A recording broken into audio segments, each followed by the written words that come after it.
got the signals for the Baltimore Colts. Unitas gives to Amici. The Colts are the world champions. Amici scores. It's amazing, sensational, dramatic, heart-rending, exciting, thrilling finish in the history of college football.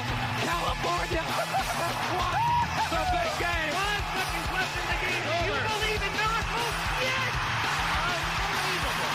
This is Phil Steele. This is Mike Burnop. This is Wes Durham. This is Mike Ashley. Hi, this is Chuck Foreman, number 44 of the Minnesota Vikings. Woo, mercy, this is handsome Jimmy Vane, the Boogie Woogie Man. This is Coach Fry with Virginia Tech Football, and you are listening to Big Dog Sports Talk. Are you ready to rock?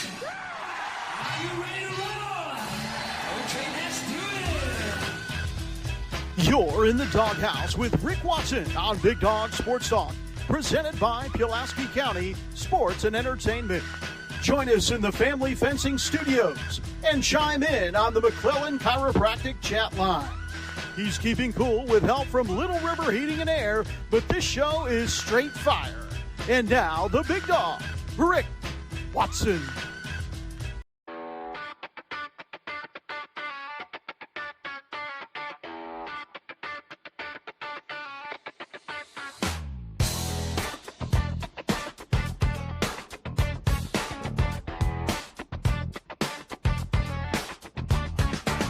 Rick Watson's got the mic, he's the big dog king. Cover sports so sharp, it's a new river thing.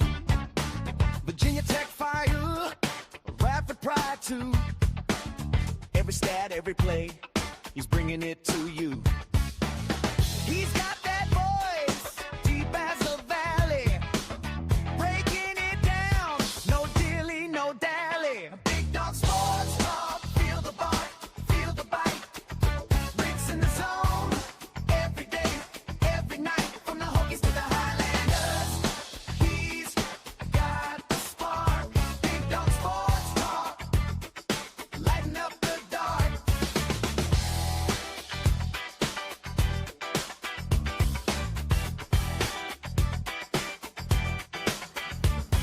Hey, good morning.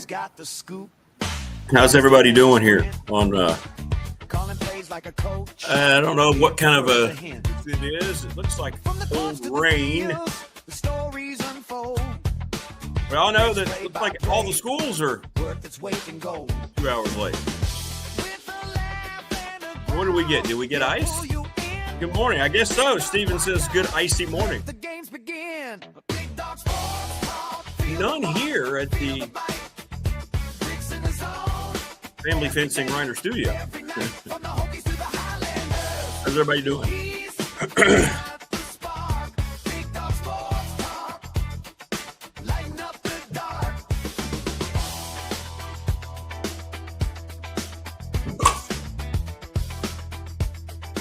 Hit us up on the McClellan Chiropractic chat room, or the Professional Door Incorporated text line at 391-0788. On the lawn, the UVA, the VPI's drill field, and now the Hammock Dunes and Palm Coast. DST is live and online. Good morning, Morris. So just on elevated porch and trees, huh? Yet schools are 2 hours late all over the place, apparently. Wow.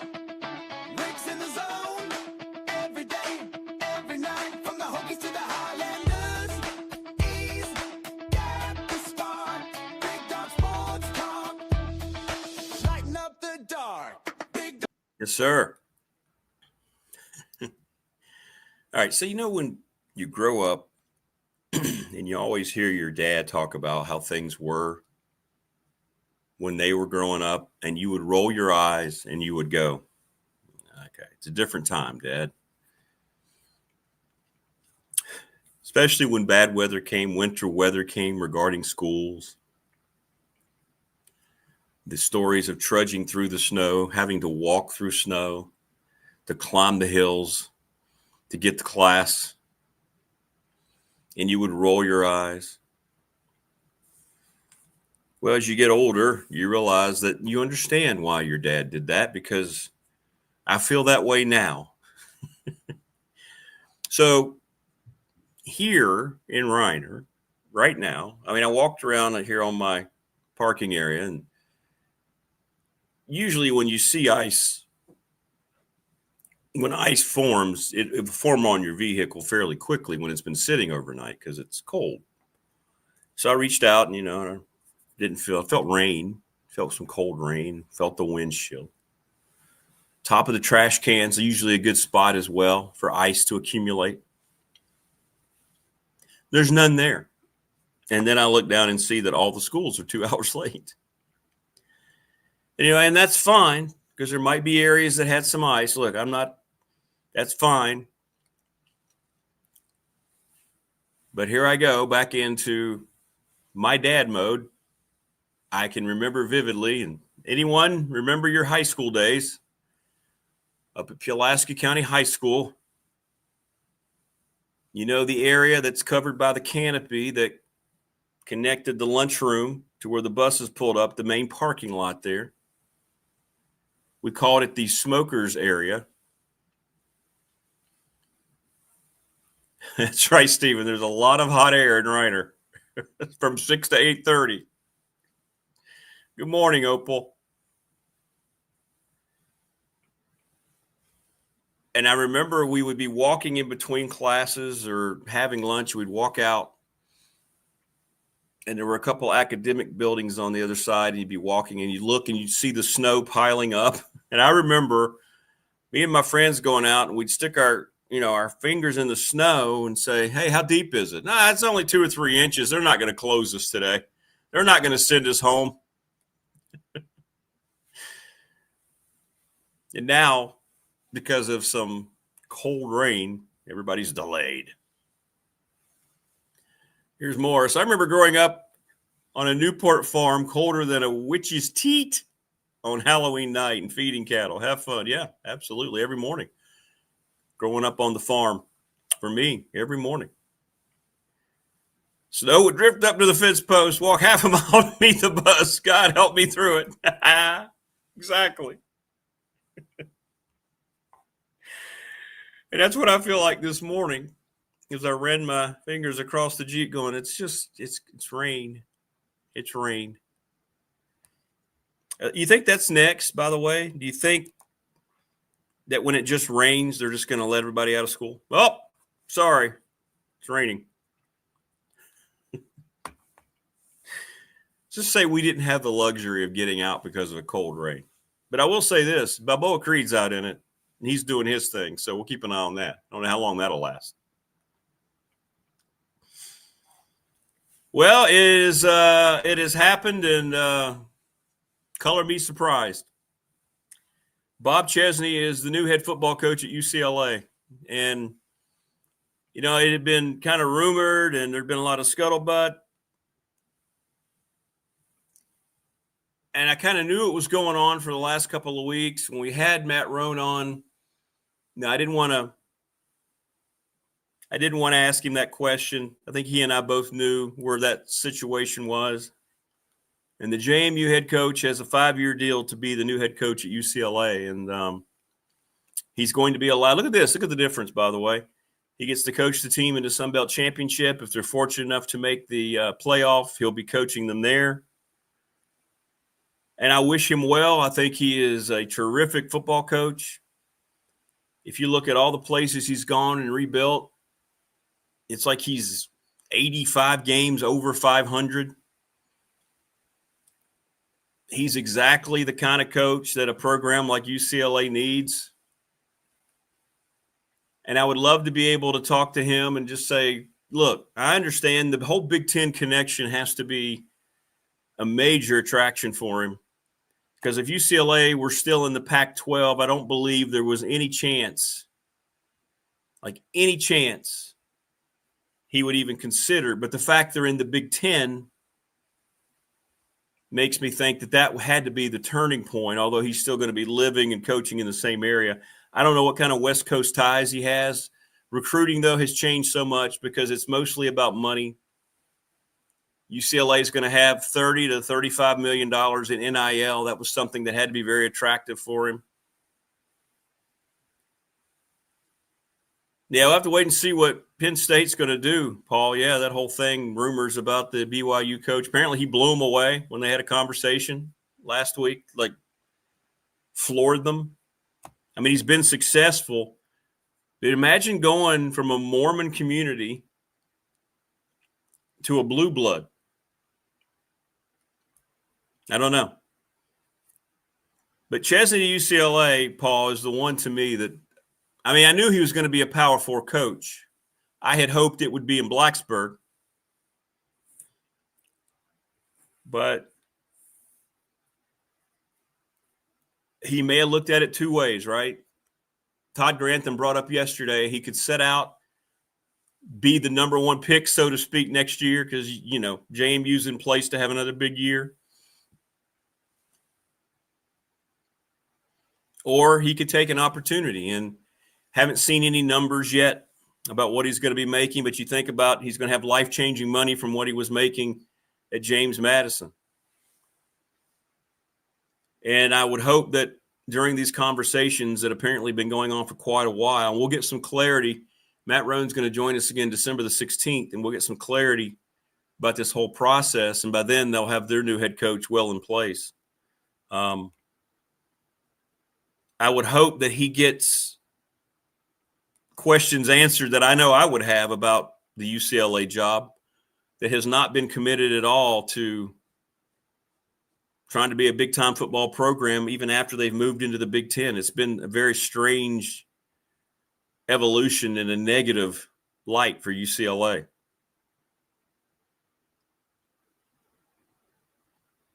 Yeah, exactly, Paul. Yeah, right. Then you would just go, okay, if Chesney would be the Penn State coach and BYU's guy would go to UCLA, then you'd go, okay, yeah, both of those make sense. Opal says, I remember when our bus drivers would have to put the chains on the tires. Yep. If the snow was bad, they couldn't get up your hill to pick us up. You had to walk down the hill. Yeah. Yeah.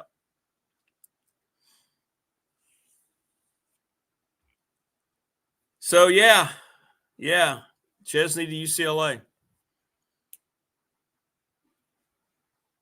And he's going to one of the two power leagues that control everything. I get it. I understand all that. Financially, maybe it's somewhere he's wanted to live. See, again, we don't know.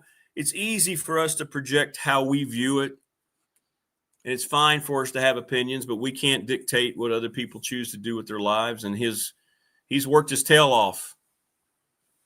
He's worked his tail off at every stop. He's respected every stop. He's put work in. He's never put himself above the programs that he's been at. And now he's earned himself a power opportunity. So congratulations to him.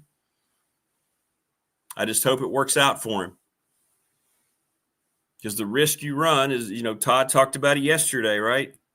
The risk you run is if you go out there now for a couple years and you don't revitalize it and it still fails, then all of a sudden your reputation, rightfully or wrongly, is going to fall back down. And I think that's the troubling part. But it's a massive challenge. That administration above athletics has not paid any attention to football. Their priorities are totally out of whack in terms of trying to make that football program anything remotely competitive in that league. But maybe he got some assurances and things that were written down that he needed. So I don't know. No, he won't have to deal with Ron Rivera. He won't have to deal with Ron Rivera, but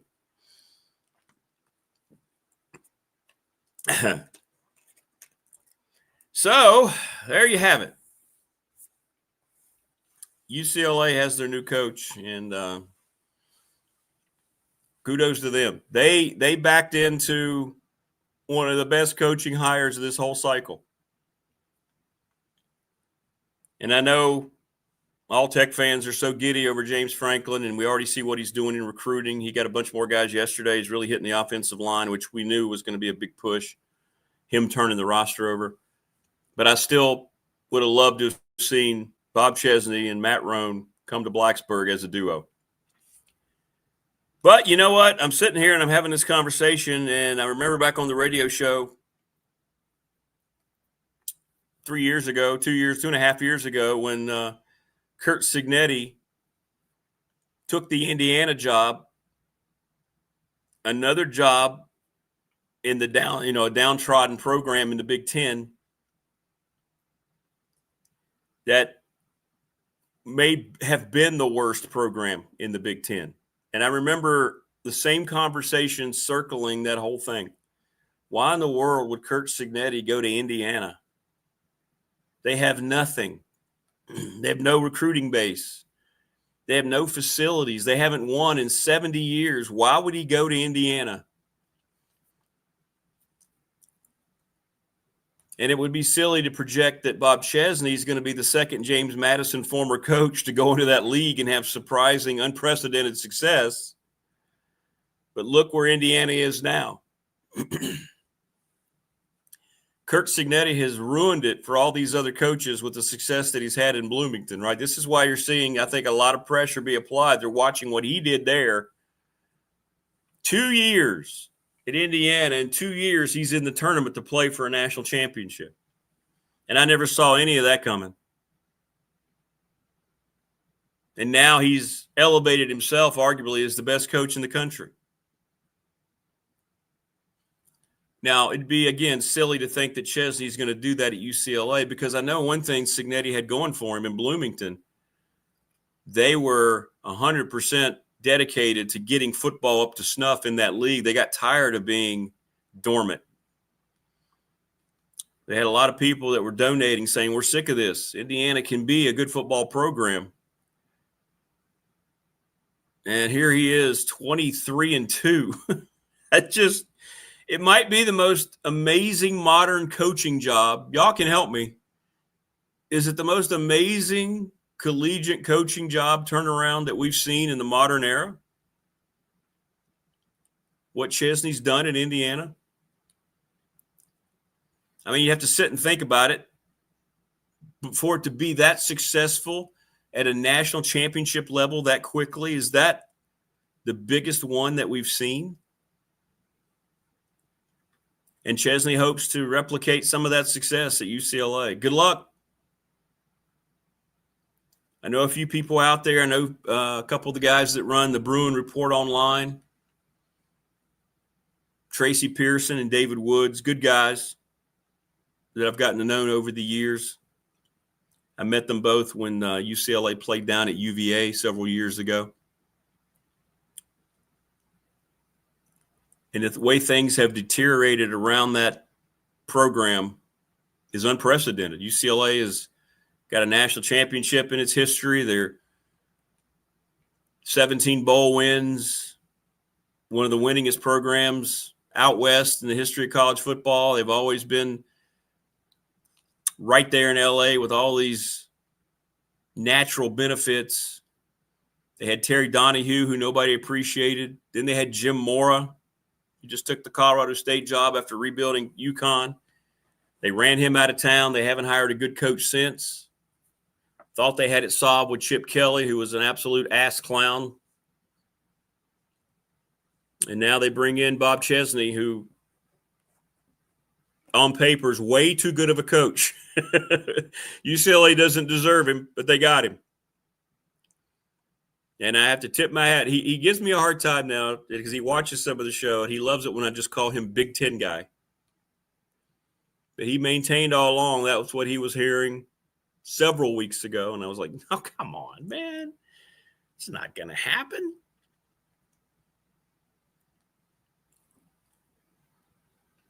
And sure enough, there it is. I thought he handled the presser yesterday very well. That's the way you handle it. He didn't get up there and lie. He just said, look, I appreciate your question. Things that have been decided about the future, my future, can be discussed after the Sun Belt Championship game. Right now, it's about getting my team ready to play because we still have playoff aspirations. It's about this team and these guys. I like the way he handled it. He wasn't arrogant about it. He didn't go through some silly denial that a lot of coaches do.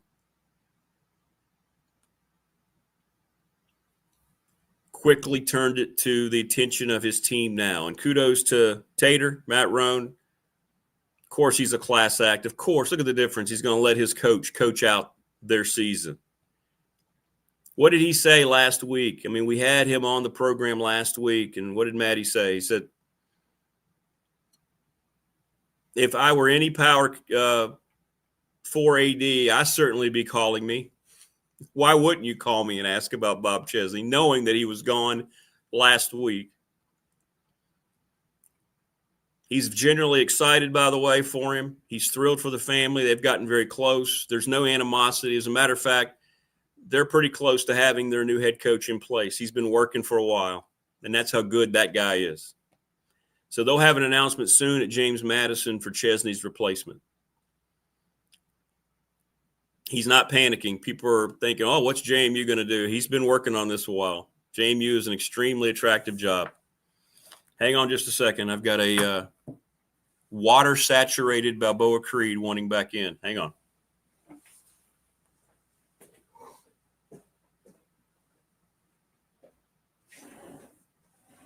Yeah, you're not smart. You're just not smart. You're just not smart. You know, come in and me all you want. You're not smart. So anyway, hit me up on that, whatever is on your mind. But Bob Chesney is the new UCLA coach. Hey, Christy, good morning. Yeah, Paul, they did. They promoted their defensive coordinator very quickly. Good to see everybody yesterday in the aftermath of the Kiffin nonsense, just absolutely roasting ESPN with the way they handled it all. And how all those guys on the game day set, like Nick Saban, all have Jimmy Sexton as an agent, and they're sitting there like, I think that entire crew has Sexton as an agent, and they're sitting there doing Sexton's work for him. Worldwide leader. I am not, Christy, not police.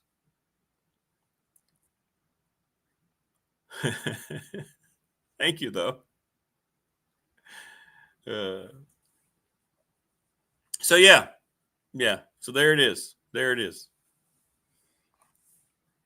I need to see that SEC Shorts SWV. People sent it to me, and I haven't looked at it. But, boy, ESPN got absolutely just torched. And they deserve every bit of it. It's an absolute joke what they are.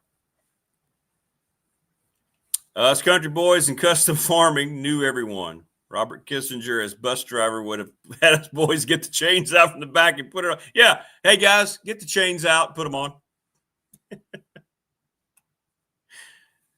I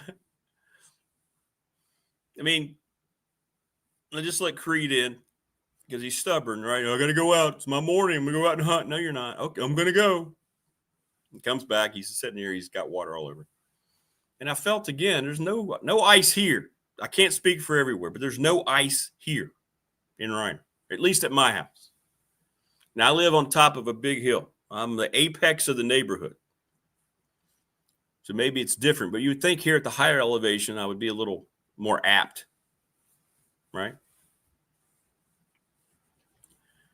So, good luck, Bob Chesney. Good luck.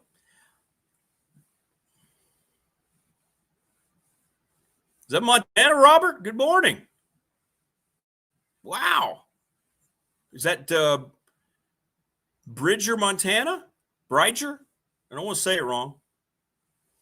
I've been in your glorious state a couple of times. Man, oh, man. Tell you what. You could do worse than to end up finding some property and a house out there now. Living out in the wilderness, Montana. Radford University basketball, many years ago when Ron Bradley was the coach, we played in the Montana State Bobcats tournament. Well, welcome, Robert. Welcome to the program. Please like and subscribe. Share the channel. I'm sure it is good hunting. Absolutely beautiful. Beautiful. out in Montana. You know, that would be hey, where are you living now, Montana? Yeah, so don't contact me again. Yeah, we're in Montana. Yeah. Quiet.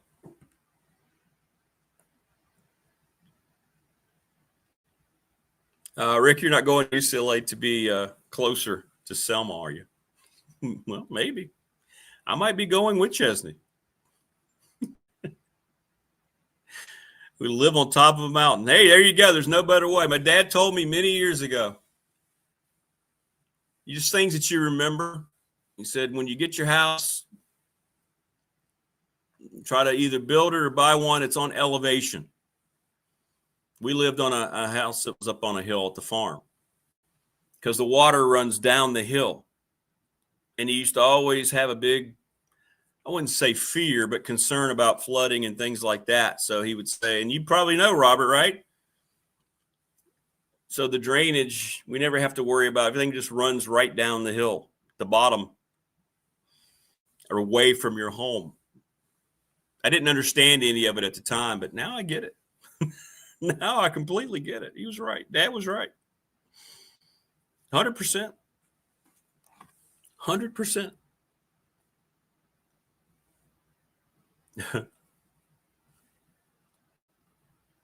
But I hope he does well, man. I hope Bob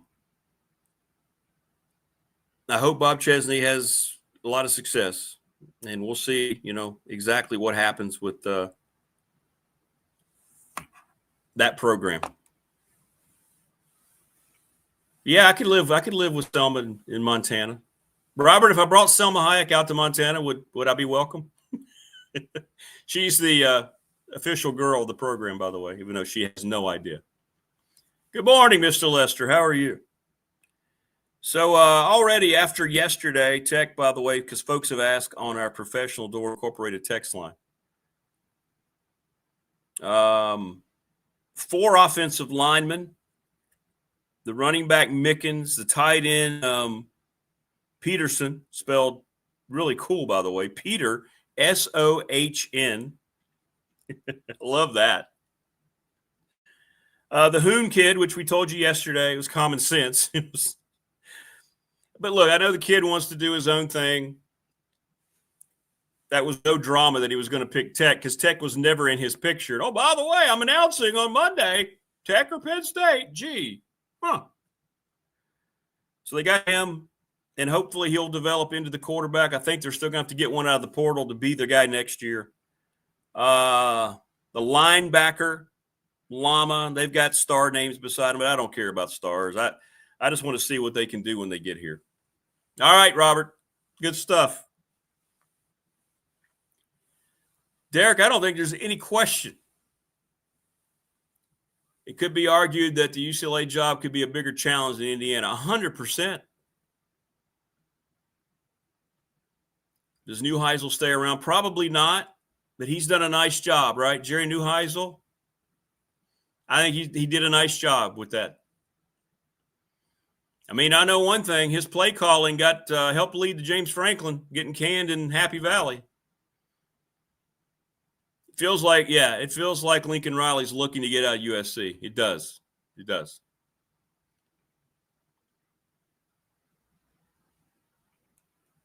He does.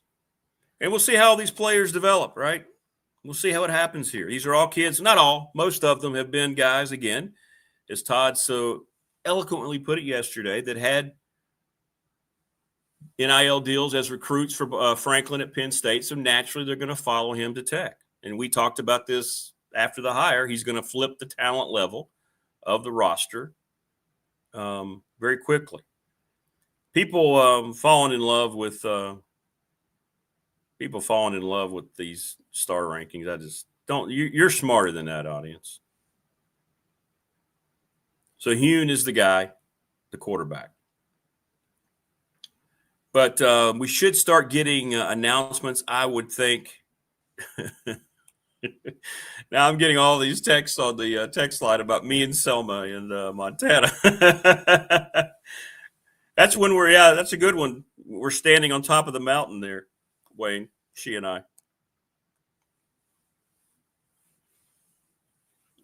Yeah, tougher because the seniors a little more distracting. Yeah.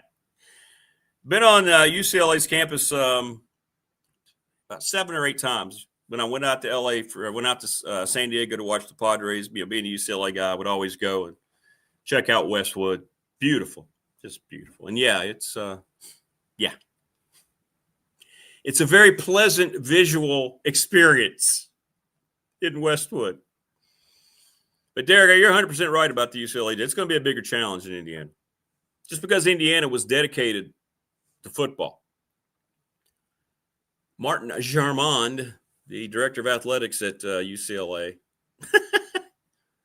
is close to not having a job. So they had to do something. And Bob Chesney might save a lot of people out there. But that's your update on everybody that was grabbed so far by James Franklin. There'll be more. There'll probably be more today. David and Stevie and Mikey all asked me on the text line, yes, all these players are being paid. It's just that's the way it is. I mean, yeah, they're not just coming to Tech anymore. They're not going anywhere out of high school without getting something. So that's where we are. That's why now you're hearing about schools bragging about what they have dedicated for NIL. UCLA had a statement they've raised $30 million plus. And Bob Chesney is going to have to build a lot through the portal. I get the idea that a lot of people are dissing the whole building through the portal thing. We're in the early stages of all this with the NIL and free agency, because that's what it is. It's free agency. And I think the programs who do it right, you're going to have to supplement. I mean, you're going to criticize James Franklin and the portal guys he brings. Technically, all these guys that he's bringing from Penn State are coming from the portal, right? You build your roster any way you need to build your roster now. The finances have changed. You're not going to be able to do it through all high school recruiting. And it depends on the time frame you have as a head coach. James Franklin is coming into a disastrous program in Blacksburg right now. He's going to have plenty of hand, like George Costanza used to say, plenty of leverage to build it the way he needs to build it. Some places don't have that, which is I'm surprised at all the criticism that Tony Elliott gets for the way he put the roster together this year at UVA. The folks who have criticized how Tony Elliott's put together the roster, raise your hand if you would like Virginia Tech being one game away from the national playoff. If they would have put their roster together the same way, would you be trying to put an asterisk beside it? And then everybody's assuming that if you bring in a bunch of high school kids, they're going to develop. Do you not think that these high school kids can also get frustrated and realize when they get to a place that it's not for them and they can jump back in the portal? That's what's happened here with the guys that Franklin's bringing in.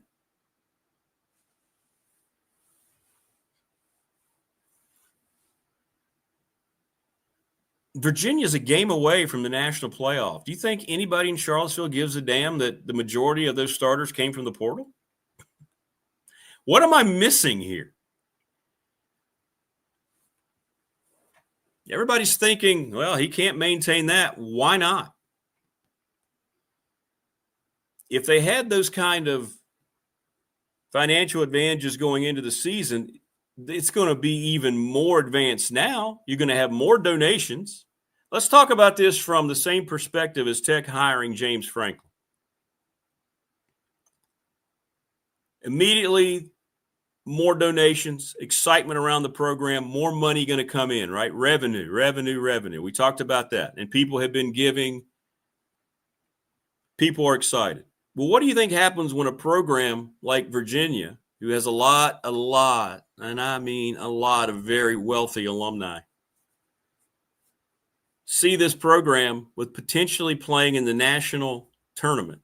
Do you not think that's going to have an influence on the amount of money they're able to raise? From my front porch to the south, you can see Cody, Wyoming in the northwest. And you can see the Red Lodge, Montana. Oh, Robert, you're killing me. So from your front porch in Montana, you can see Wyoming. Oh, my Lord. All right, that settles it. The BDST bash is going to be at Robert's house in Montana. We'll just all fly out there. We'll get a charter. Wow. Now, Robert, this is serious. I'm not making fun. I'm a huge Bigfoot enthusiast. Oh, this is going to be cool. All right. Hurry up, he says. All right, Robert, answer me this question. And this is not me making light, because everybody here on this show knows we had, God rest his soul, Dr. Jeff Meldrum, who just passed away, who worked at Idaho State, was on the show, I think 3 times when we had the radio show. I was working on getting him on the new format. He and I exchanged emails. He disappeared, and then 2 weeks ago, he's done. God rest his soul. Have you had any, or what's the mindset up there around Bigfoot sightings? I'm serious. I'd like to know. Because Wayne from Ohio and I, at some point, are going to go on an expedition in the Northwest, and we're going to go. We're not going to do it around here. We're going to do it right. Right? Yeah, TP, if UVA wins, they'll get in the playoff. If Duke wins, we're going to have a total different conversation of what that could mean to the ACC. Morris says, I'm jealous. Can't Palm Coast be first? How about this, Morris? How about we come down to Palm Coast on the charter, the BDST charter, and then we all go from the Palm Coast, you and your lovely wife included, and then we go out to Robert's Place in Montana. Let's just say we designate a month.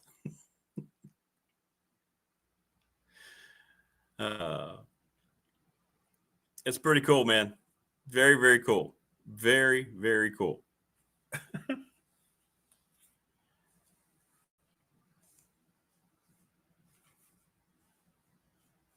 Yes, I am inviting everybody up to Robert's Place to go hunting for Bigfoot. Correct.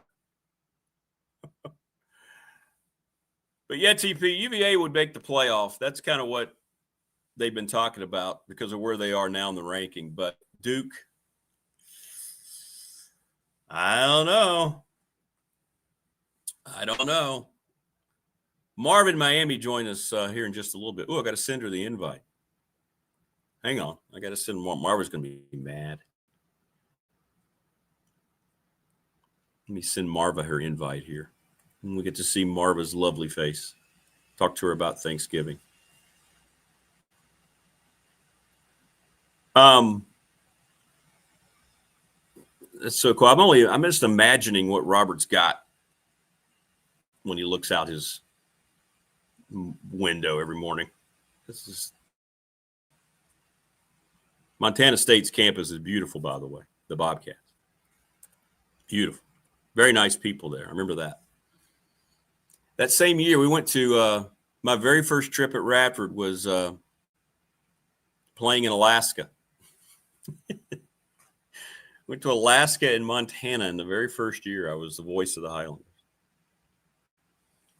Robert says, bring warm clothes. Yeah, we'll have to. So Morris will be dressing down in shorts and bathing suits, and then we'll have to bundle up. Can you get warm clothes in Florida? I don't know the answer. Hokey Rock says UVA will get slaughtered in the playoff. They are an average team. Salty. It has gotten lucky. I don't think you're 10 wins in an average team. No, they aren't a great team. 100%, they're not a great team. But they're a very good defensive team, and they run the football. And they have a quarterback who can make plays. Now, I, too, believe that he doesn't care. He just wants a seat on the charter. Okay. You know, we could get our warm clothes out there in Montana. God's country indeed, Robert. Kudos, my friend. Robert, we're going to come out and we're going to go to the best steak place in the area. You pick.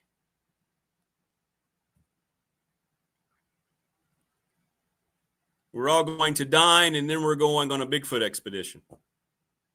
Or at least me and Wayne will. Totally going to happen. But UVA's got to beat Duke first, right? And then to TP's point, if that doesn't happen and Duke wins, then all bets are off about the ACC. And, man, that'll be a horrible, horrible thing for them to try to bounce back from. Thanks to Family Fencing. By the way, Louise Baker, I think, is stopping by today at 7:30 to give away basketball tickets before Burnop. I'm pretty sure that's happening. Family Fencing, sponsor of our studios here in Reiner. 540-200-8294. You know, the weather today, cold rain, they'd be out there putting your fence up. Jason and the crew, they don't care. Appreciate it and worse than that. McClellan Chiropractic Clinic, sponsor of our chat room, which is blowing up as it always does. Thanks to Mark Hunley off of Peppers Ferry Road. The Ready Set Fund, ReadySetFund.com with Bob Christ. If you have a school team or anybody else who needs to raise some money, they've got text messages to send. They have a program. They help Floyd County girls, $4,000. So go out there and use them. ReadySetFund.com. Oh, Robert says his barbecue will feed us. Hey, that's perfectly fine. No, ignore Robert, ignore Wayne. I don't. No, there's no vegetables. And no, we're not going to an organic grocery store.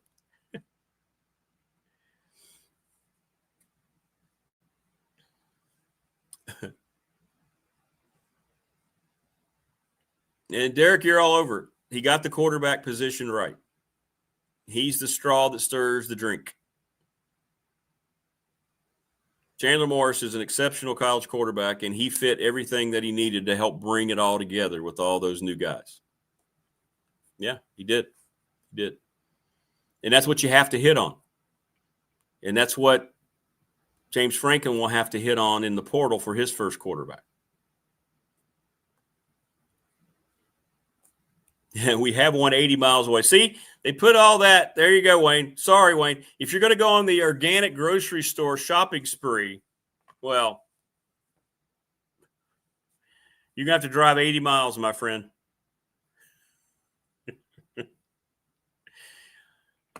We get out there to Robert's house, Montana, and Wayne's immediately in the car. Oh, got to hit the organic store. Then we don't see him again. Marva's trying to join us here. Her computer died. She'll be with us shortly.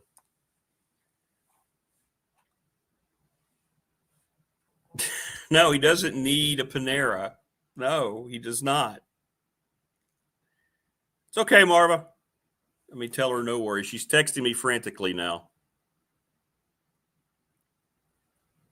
Her computer died. You know, she's down there in 65 degrees, no cold rain / ice, and her computer died.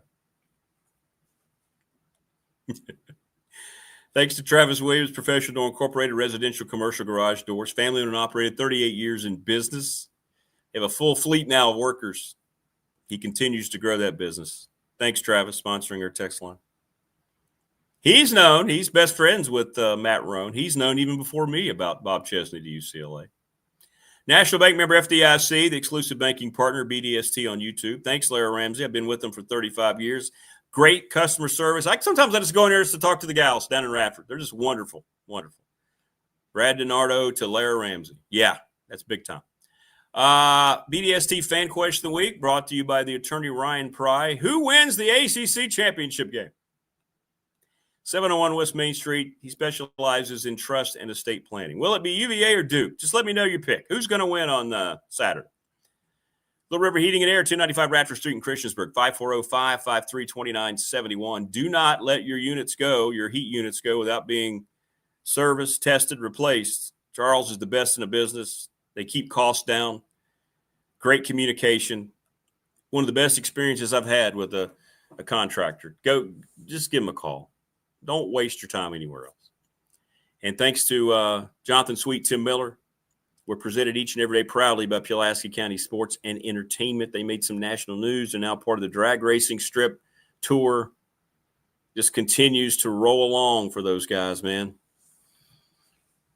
Go get your next car at Harvey's Gym in Radford. Service department dealt with them yesterday. My son's car, Michelle, is just unbelievably wonderful at her job. NRB Super Bowl's been around for 25 years. They're going to have all sorts of things happening in December. And if we can't make it out to Roberts, we should do the BDST Bass at the NRB Super Bowl. And James Lawson, located 300 North Franklin Street in Christiansburg. Give him a call, 540-381-8011. Windows, plumbing supplies, installation. They've been around for almost 30 years. And thanks to everything that everybody does at the Montgomery County Chamber, Steve, Bufato, and all those folks. Yeah, I've got Robert think. Robert, we're a very rural community here, where we are too. Did you see how immediately Robert laughed at the Panera comment? Just saying. Joining us now on the program. Oh, let me fix her here. There she is. What happened to your computer? It's like 70 degrees. You should never have any mechanical issues. Well, okay. So my daughter has got to the point now where she needs to use a computer for some of her work. Are you throwing the kids under the bus? You're throwing your daughter under the bus? No, I have to explain. No, she was using it yesterday for some schoolwork, and it died on her, but she was done, so it was fine. And I just forgot. So this morning when I go to turn it on, I'm like, uh-oh. And then I had to go find the charger. It was a whole thing, but it's okay. Everything's fine. Everything's fine? Okay. Yes, everything's fine now. Well, it didn't turn out fine for your football team. No. Rick, this was one of the most embarrassing. What was the final score? What was the final score? 42-19. Woo! Pretty embarrassing. Yeah, okay. Yeah. And I don't know, like they have a 2-quarterback system at NC State. Okay. They do. Yeah. They have a guy who comes in and he pretty much just runs the ball.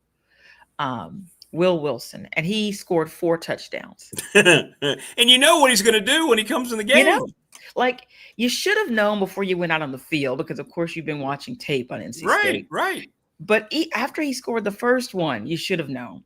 If you didn't know after that, you should have known after he scored the second one.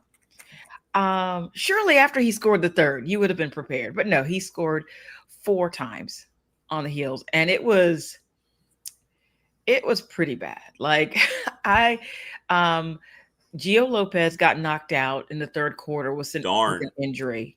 Yeah. And then Max Johnson came in and he was able to move the ball. Okay. But he didn't score. They even brought the third stringer in late. He scored Carolina's last touchdown because I guess they just wanted to give him some reps a game. And yeah, that's the kind of day it was. It was bad all around. And of course, NC State is showing no mercy on the heels. And I don't expect them to. No. I do not expect them to. But yeah, it was ugly. It was so bad. But now. Yeah. Now what? The season is. Can't wait for next year. So, Carolina can reset. We'll see what happens. A lot of people have the concerns I do about Gio Lopez. And he could be back next year. He's a sophomore. He could be back. Oh, he'll be back. Well, maybe. So, maybe. Well, some other team wants to snap him up. He's available, I think, on the transfer portal. He hasn't joined it, but he could. So that is over. Yeah. And yeah. I don't really even know what to say about that. It's, we talked last week about how the Heels had been making some gains. They had been looking better. They had. And just took a big step back. I just don't, looking at that score, I don't feel like, is NC State really that much better? I don't know. But it was very sad. You saved Dave Doran's job.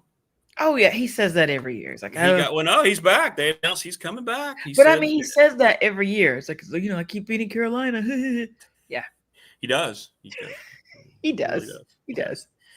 Yeah, well, there's no momentum around Bill Belichick now. It's going to be, I don't know what you do. He turned the roster over as best he could. I don't know what they're going to do. Is this Jordan?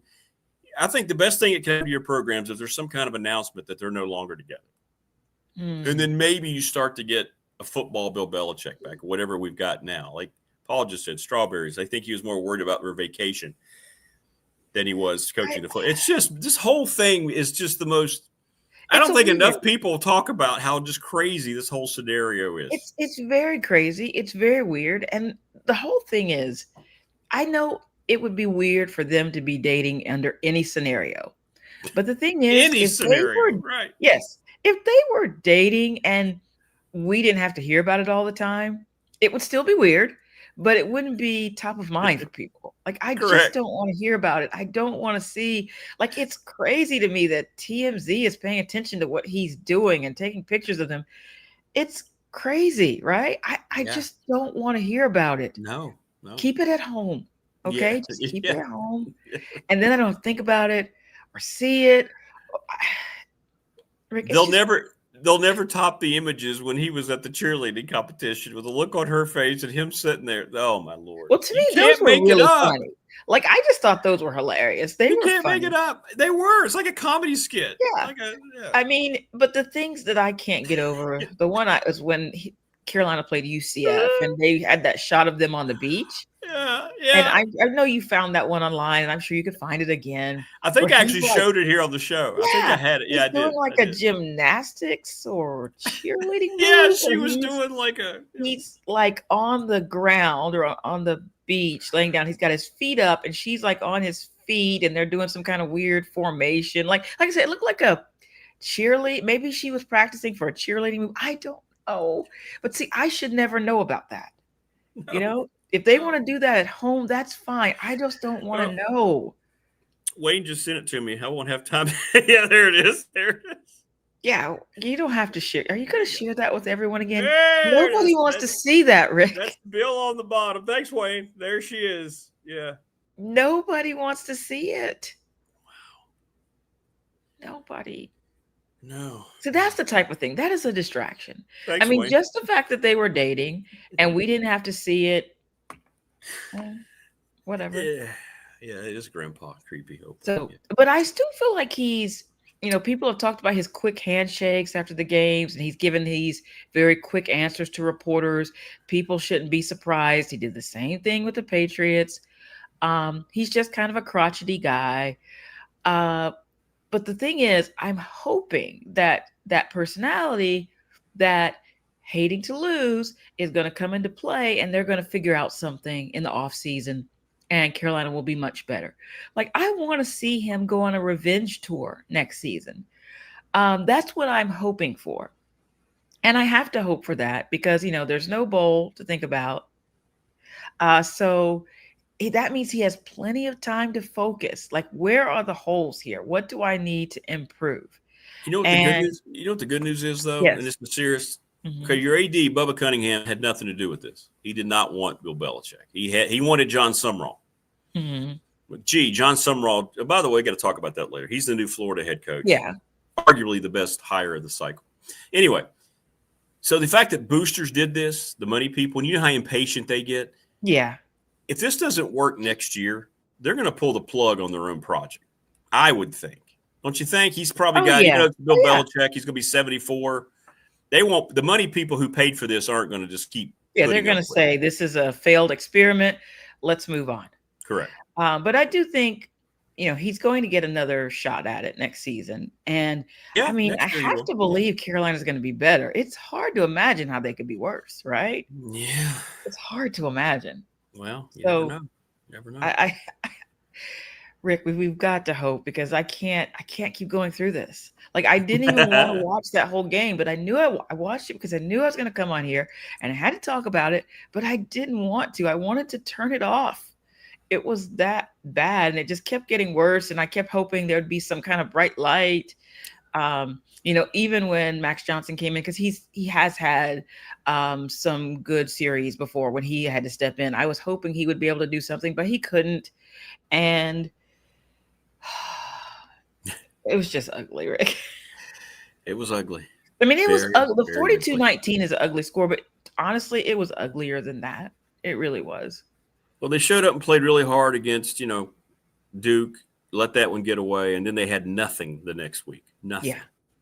I think they were just overwhelmed, and then playing on the road against a rival who, they hate you and they view beating you as like, that's their big bowl. Who knows, where they're going to go. But that is the big game for their fan base. And they let them hear it, and it was bad. You want to talk some hoops? Hey, you got Kentucky tonight. Yeah, I do I'm like the excited. ACC SEC challenge. I do think that's really good. That's a fun. It's a fun. fun challenge. Tech's got South Carolina. A game they should win. We played South Carolina, and I don't and think it makes you have conference unity. I pull for every ACC team to win in this thing except Duke. My ideal situation would be for every ACC team to win except for Duke, dominate except for Duke. That would be lovely for me, because then your conference wins and they're embarrassed. But and then they're the only one that didn't win. Yeah, that would be so funny to me. That has never happened, but it is my dream. And Carolina had a tough game on Thursday playing on Thanksgiving, which was already tough. It was tough for me personally because we had a household divided, because it was the same time as the Cowboys-Chiefs game. Oh, and that split up true. our family. Yeah, it split us up. I'm sorry. I have to go watch the Heels. You watch the Cowboys. And then Carolina That's why you have lost a good their first marriage. game of the year. Yeah. But we just split up. I mean, it's not like we only have one TV. We split up. And it was so painful for me. I mean, Carolina lost first game of the year. Just in the first half, things were going well. I mean, Carolina had this big lead. Caleb Wilson was being Caleb Wilson. And then he got into foul trouble. Henry Vaystar got into foul trouble. Those are Carolina's two best players this year. And they had to sit for a significant amount of time there in the first half, sort of late in the first half. But still, Carolina got into halftime only 5 points down. So I'm not worried about this thing, but I don't know what happened in the second half. It's like just things were not going Carolina's way.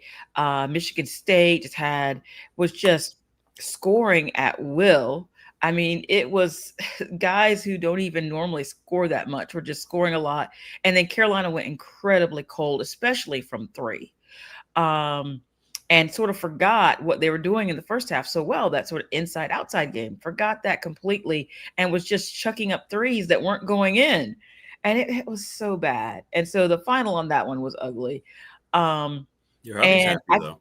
Yeah, I feel like they're going to bounce back from this and do well at Kentucky, even though that game's going to be tough because it's on the road. But I feel like the two teams are very evenly matched. And I feel like, Carolina star freshman Caleb Wilson, he very upset about the loss. Like, you could tell he's very upset about the loss and hated the way he played. Because even though he did well by most people's standards, by his standards, I'm sure he didn't think he did. And so I expect Carolina to come out hot tonight and do well. Again, these teams very evenly matched. Like Carolina, I believe, is ranked 16th. Kentucky's ranked 18th. So very, very close. You got to get Trimble back. A good game. Once you get Trimble back, he'll be back. Hopefully, if he's back in time for conference. But boy, that's the heart and soul of your team. Yeah, needed him on defense. Also needed just that senior leadership to talk everybody like, hey guys, this is okay. We can get through this. It's all right. But yeah, miss him. I've heard that he is starting to do some work and practice, but he's still not game ready. Obviously, I mean, he still has a cast on his arm, but he's doing what he can in practice, and that's encouraging. I mean, still what we're hearing is though it's going to be sometime later this month, and I'm hoping that it's in time for that first conference game. Carolina plays Florida State. Maybe Bill and Jordan can show him how to do calisthenics. They can go on the beach together and they can, Please don't. The basketball team does not want any of that drama. Can you imagine? They're going to show Bill and Jordan in the stands because, Roy still attends a good number of games and they always show him and his lovely wife, Wanda, in the stands. And it's fine. Everybody's happy. It's just a Carolina thing. It's good to see him there. But we don't need to see Bill and Jordan. I'm sure they'll probably go at least to one game because the big programs always support each other. They always try to have good crossover and support. But I just hope it's, maybe they come to one game and it's very quiet. Like we don't need the Bill and Jordan show. Let them, I don't know, where do people go now? Go to Cancun or something. Enjoy some warm weather away from Chapel Hill for a little bit. Wayne says Hubert just needs a young girlfriend, and then maybe things will turn out for him, just like that. No. Hubert is married. He's married a long time. Actually, a woman he met at UNC, his college sweetheart. Yeah, he's been married a very long time. He seems to be very happy. I don't even know his wife's name, and that's no disrespect, but it's just like, she's not hanging around the program that I know. I mean, it's fine, right? I don't need to know the significant others of the coaches. I don't. How was Thanksgiving? How'd the dinner go? Thanksgiving was very, very come on. good. Oh my goodness. Like, okay, so my youngest is just turned 8. He just turned 8 the day after Thanksgiving. And he was just piling on, like his plate was so high. I'm like, oh my goodness, I heard this happen in the teenage years. Oh, he's Why getting is there. he eating so much at 8? Well, he wants to be big, like his mom. What are you, like 6'2"? Oh yeah. So he's looking at you. Almost, like practically. I'm not quite 6'2". Not quite 6'2". So, and then, he's like, hey, I got to get it going here. So he's looking for that big, he's constantly wanting to, he wants Thanksgiving leftovers, which just finished up. I think the only thing we have left over from Thanksgiving, and this tells you about our household, I think there's some green beans left that Thank you. See, exactly. Unnecessary, Garm. Nobody needs them. I felt like we needed them, though. I felt like we needed them. And I say, if you cook those string beans, because I'm from North Carolina, you're supposed to cook those in pork. And I forgot to get any pork to cook them in. And because that seasons them and they taste much better. I forgot. Yeah, because meat makes everything better. Correct. It's Thanksgiving and I'm like, oh, I don't have any.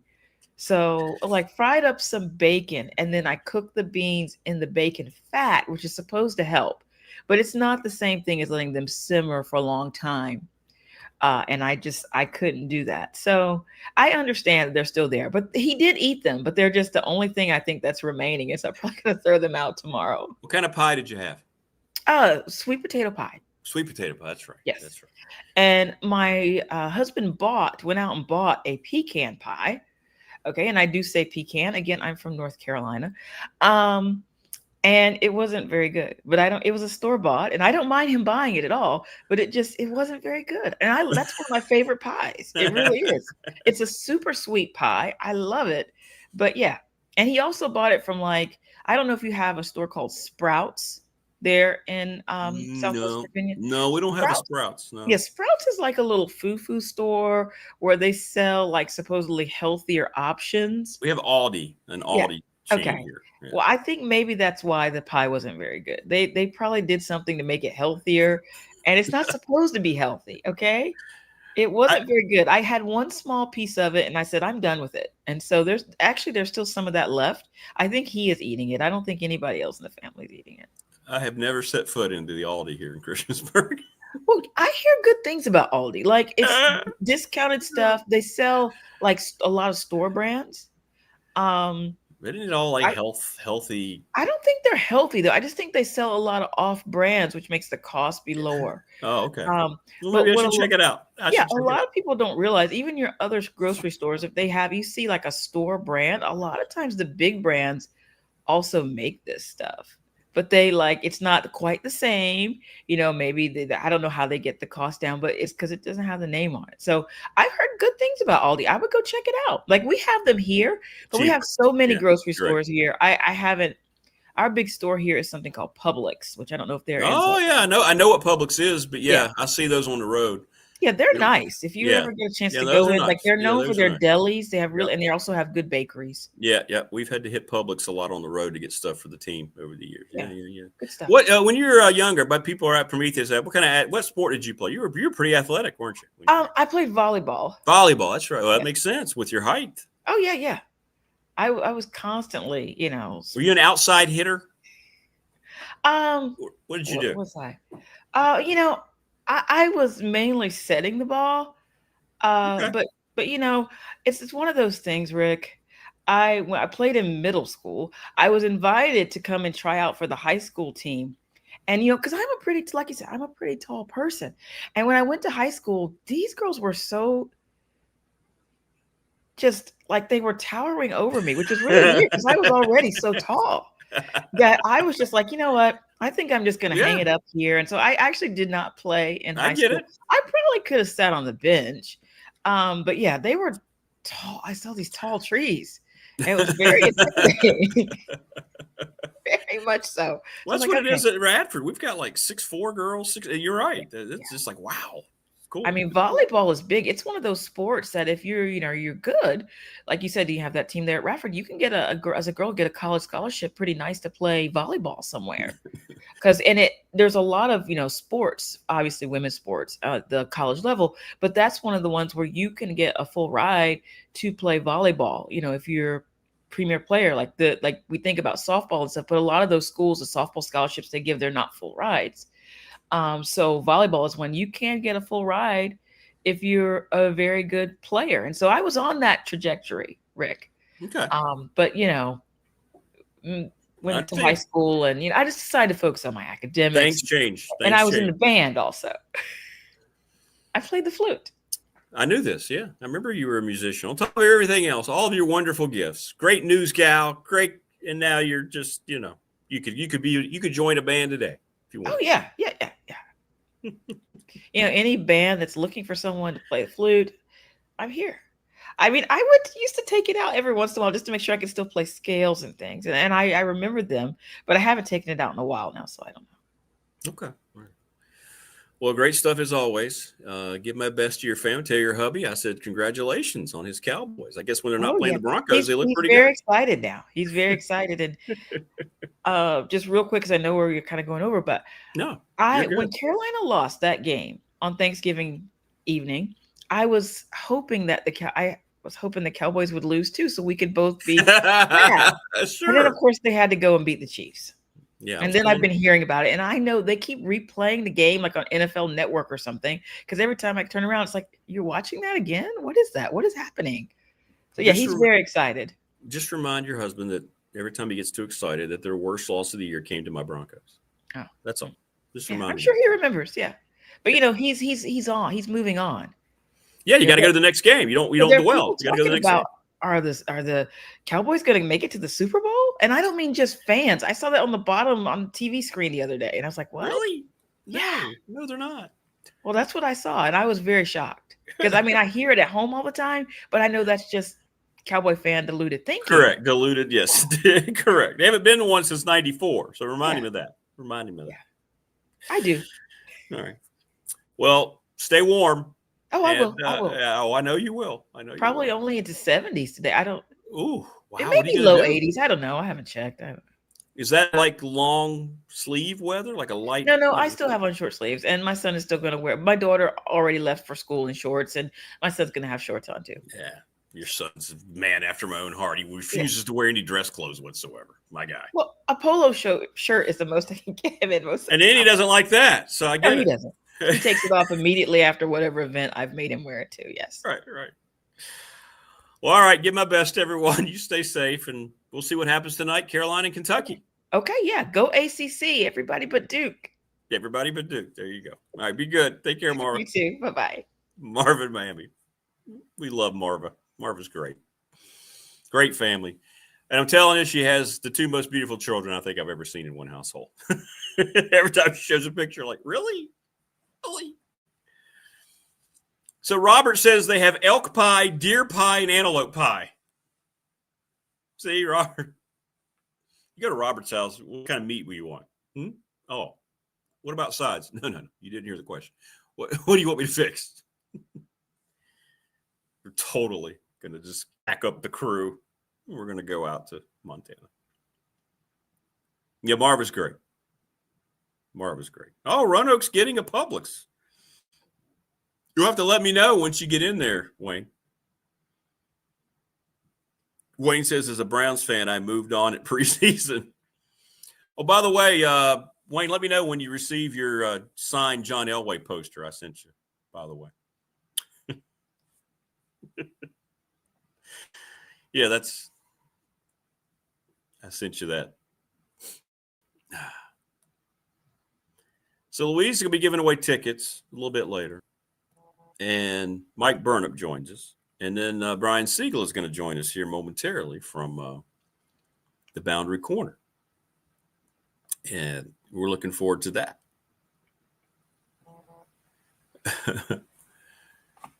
Robert's a Raiders fan.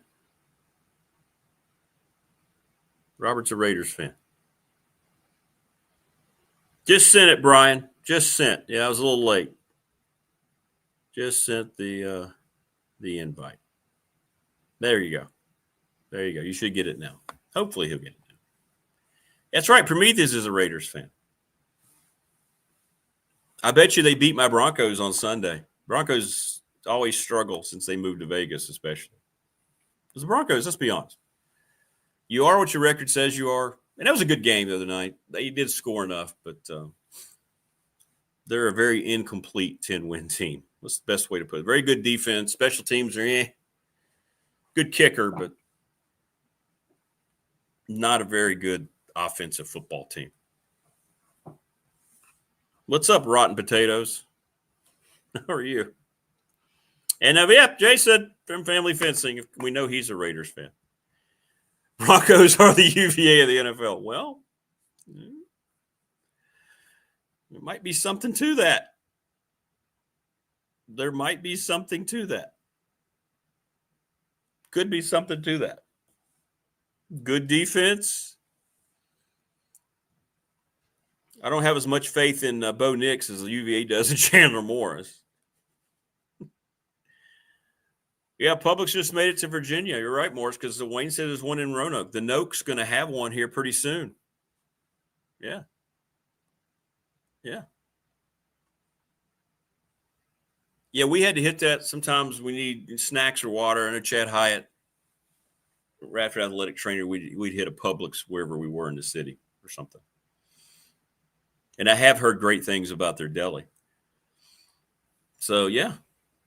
Was that a West Coast chain? Or no? That made it here? Were they in the South? Morris, you would know. You're smart about stuff like that. All right, so we're already getting answers on our attorney Ryan Pry BDST fan question of the week. A lot of people are picking Duke. I think just because you want UVA to lose. Who's going to win the ACC championship? Started in Florida. Okay, thank you. Thank you, Paul. Lakeland, Florida. Okay. What chain am I thinking of out west?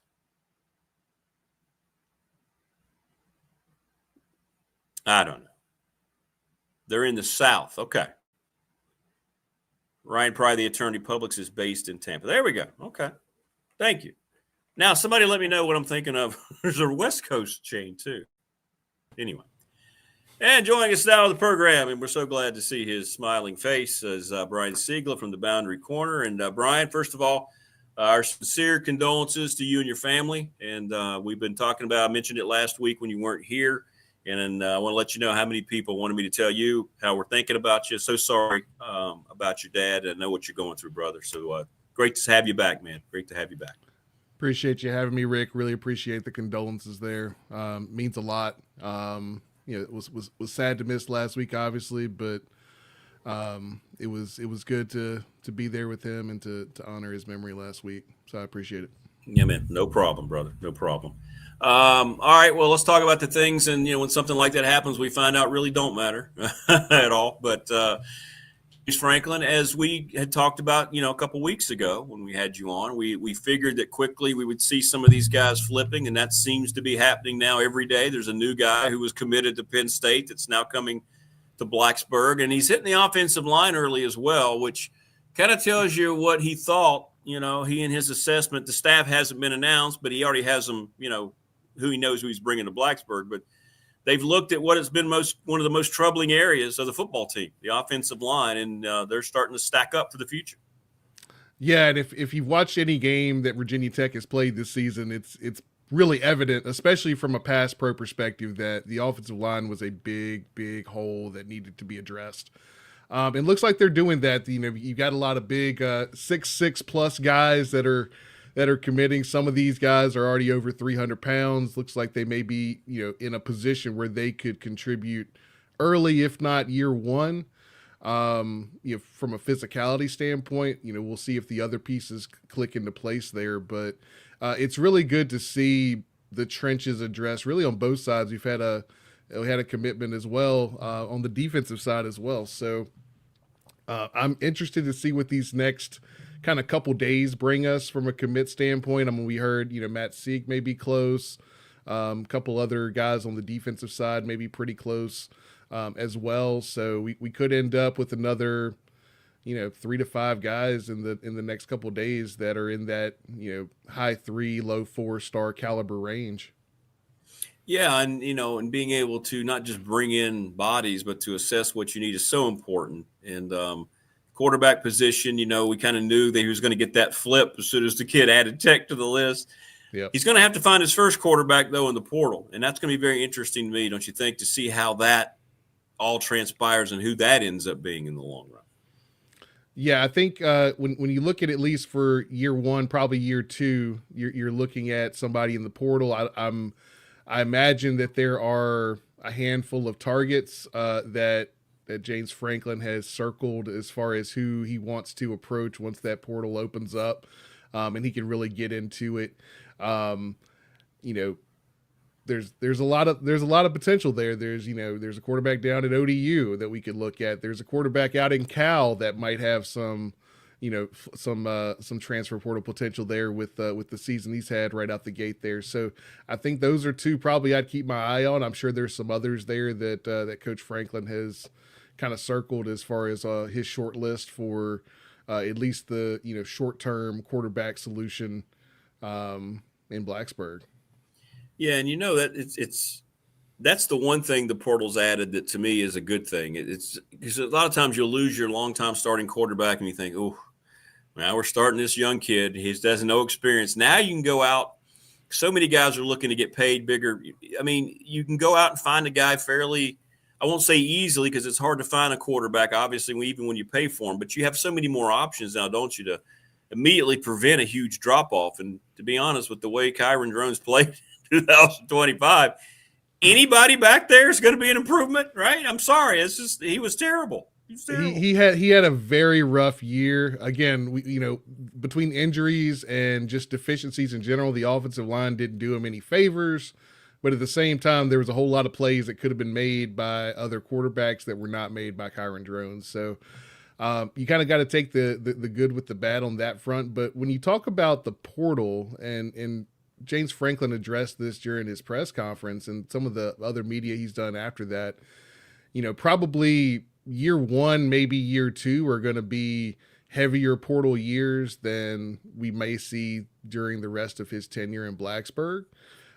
Just because of the immediate holes that are going to need to be filled, whether it's due to attrition or whether it's due to the need to upgrade at certain positions, thinking, offensive line, quarterback, parts of the defense. I think, defensive line, we're probably mostly okay. There's probably going to be 1 or 2 that plug in there.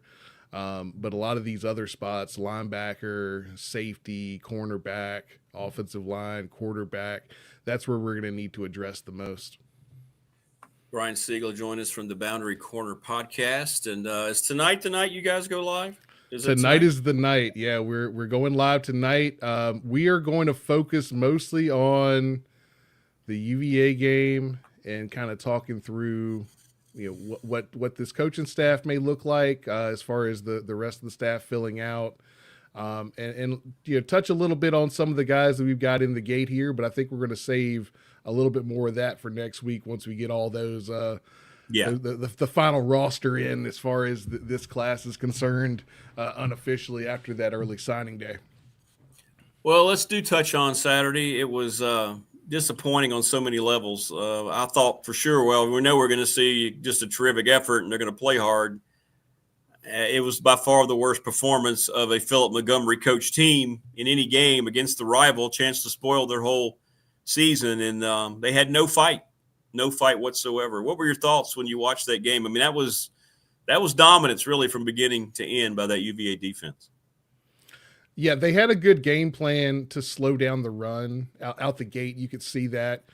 Even when we had some early success running the football, it was, kind of chunks here and there. It wasn't any of those gashing plays that we've kind of, come to expect from the Virginia Tech ground attack. And the lack of efficiency on offense was evident right out of the gate. Obviously not helped by not having Aiden Green and Marcellus Hawkins in this game. when you look at those two guys, I mean, at their respective positions, probably the two bigger playmakers on the offense, and you don't have them for this game, that's already a blow. Kyron probably has one of his 3 or 4 worst games of his career.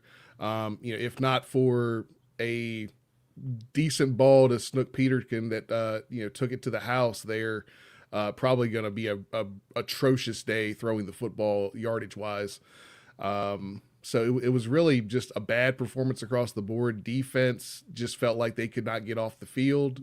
There were just silly mistakes all over the place, special team snafus starting the game off, and it continued the rest of the way. It was just a poor effort across the board. I'm not really sure. We're almost kind of throwing the tape itself in the trash can because I don't really want to watch that thing again. We're going to talk about what we recalled from the first watch, because watching that back through again would be painful. Agreed. Well, the one thing it does, it just gives more credence to the complete reset for the James Franklin era, right? 3-9.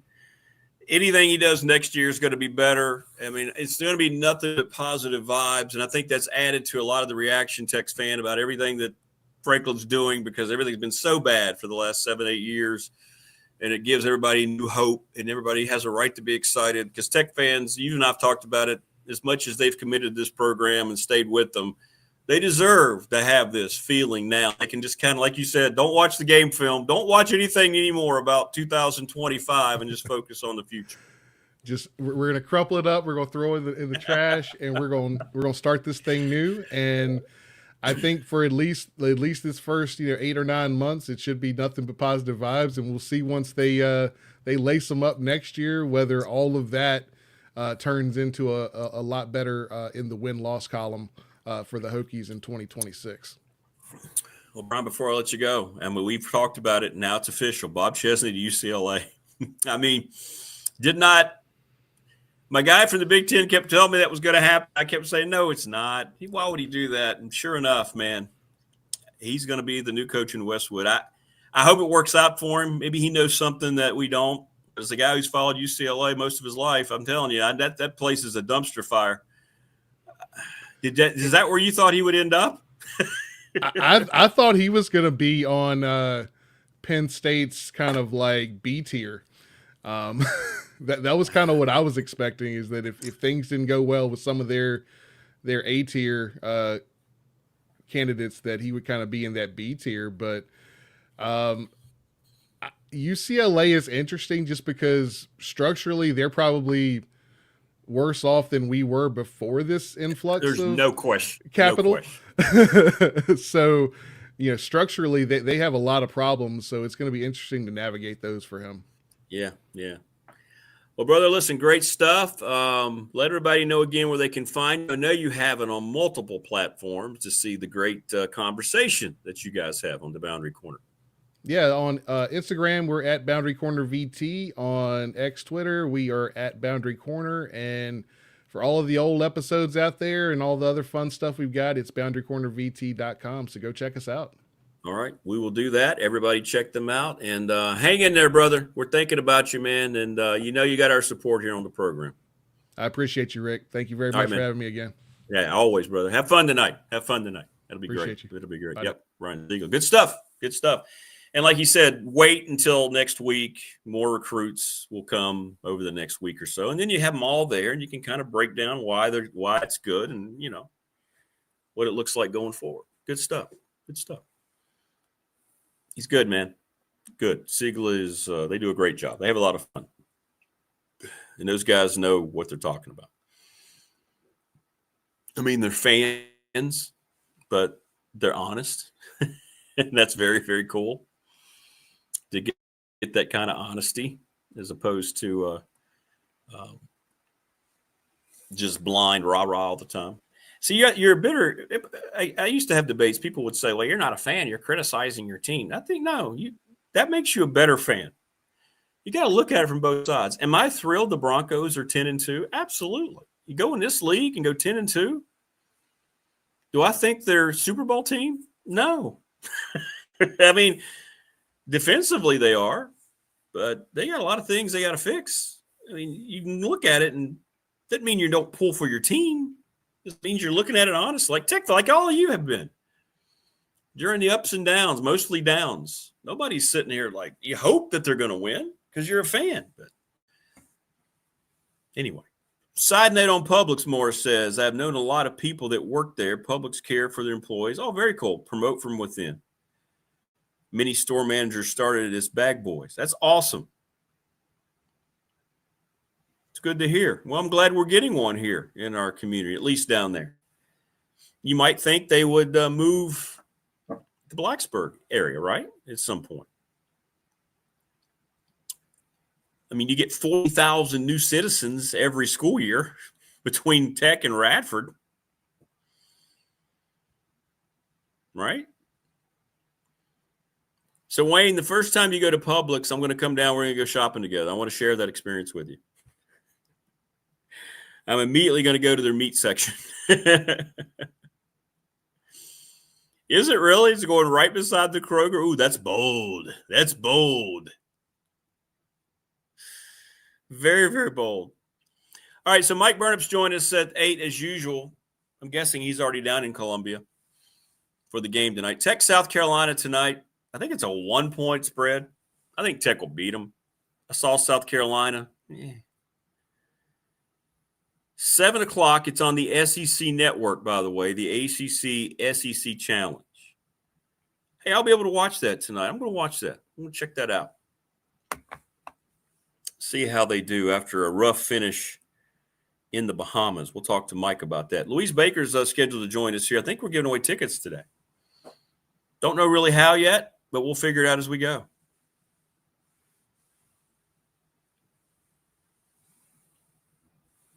They will kill Kroger, Morris says. Yeah. Sub sandwiches. All right. I'm going to be down there, Wayne. I'll bring Selma. You bring Carol. We'll have a great time.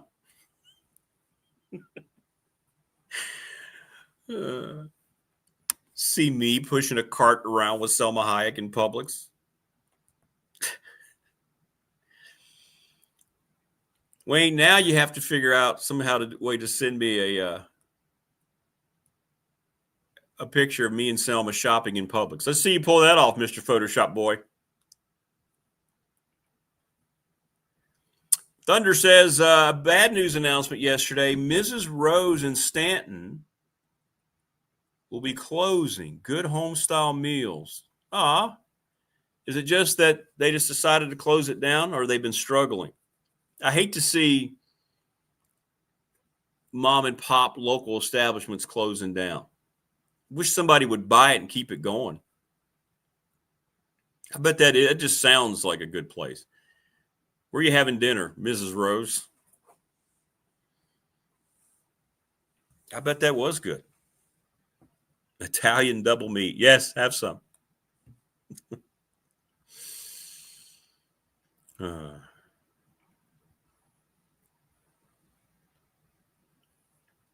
Still thinking about the potential trip to Montana. Yeah. 72 years. Well, they're just time to call it. Oh, nobody take it over.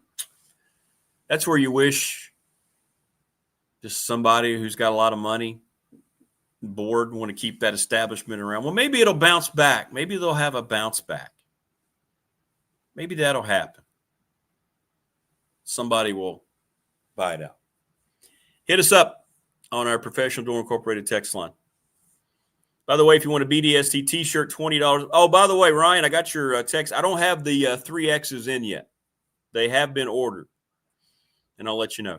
$20 if I can get them to you locally, $30 if shipped. I don't care how many I'm shipping to you. I'm not going to charge you any more than $10. I'm not going to do that. I don't care.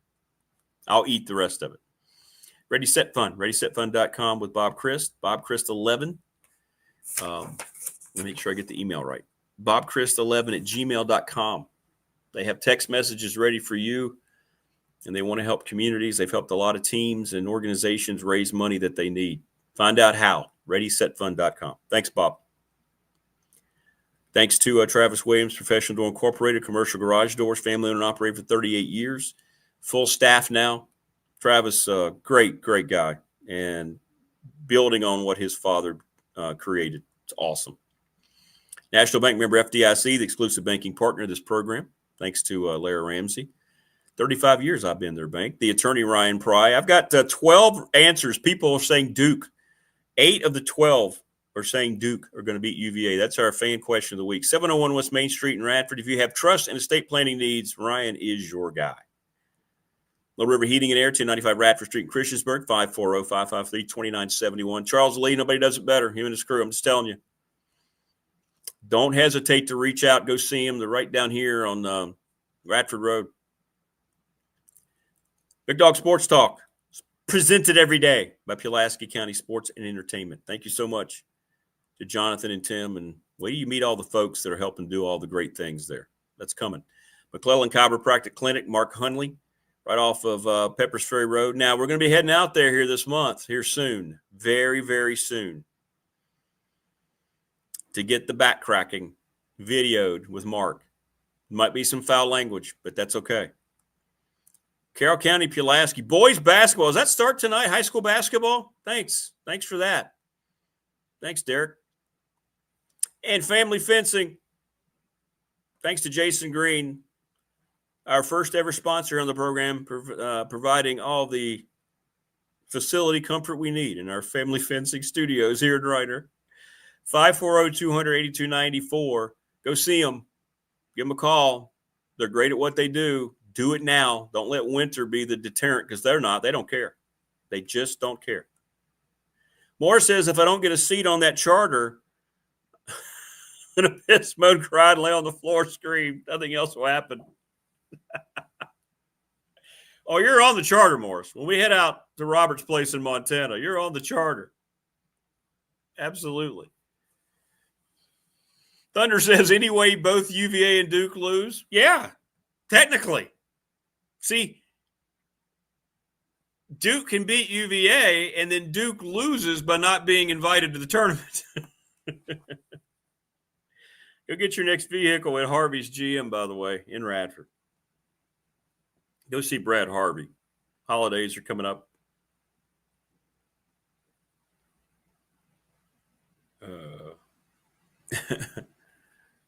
So go see him. Thanks to Lawson's Mobile Home Supply, 300 North Franklin Street in Christiansburg. Give him a call, 540-381-8011. Thanks to Brandon at Top Shelf Apparel. Go see them in Pulaski. They're the ones who came up with the wonderful T-shirts. And thanks to the NRB Super Bowl, serving the community for over 25 years. 382-5525. Uh-oh, Wayne has sent me something on our professional door text line here.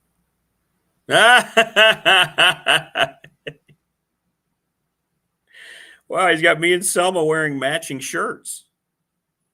That was her on a dress down day. And she still looks like that. Morris says 2 cocktails deep, 30,000 feet in the air, and the party starts. Prometheus, yeah. Hey, I'm all for the Dukes, man. Go in, get them in, man. Let them come in. I saw some graphic. They had like a 60-some% chance. I sent that to Travis. I don't know if that's legit. Got to win the Sun Belt title, though. And they're looking to make a statement. Now, how do those guys respond? I don't know. But you see, this is how the difference is in how well things have been done down at JMU with Chesney. So it's been known for at least 2 weeks. I've had several conversations with that athletic director who I know very well. And, you know, obviously I'm never going to betray a trust. I've been knowing where it was headed. There were some things that had to be finalized, and there were still some chances that maybe it wouldn't happen. But they've not been sitting around. He's been talking to people for a couple weeks. They're going to have their new coach announced very soon. And I just wonder how that's been handled internally. It's going to be interesting to see how the team – there's probably a lot of JMU kids are excited. They're going to be invited to take that 3,000-mile trip out west, right?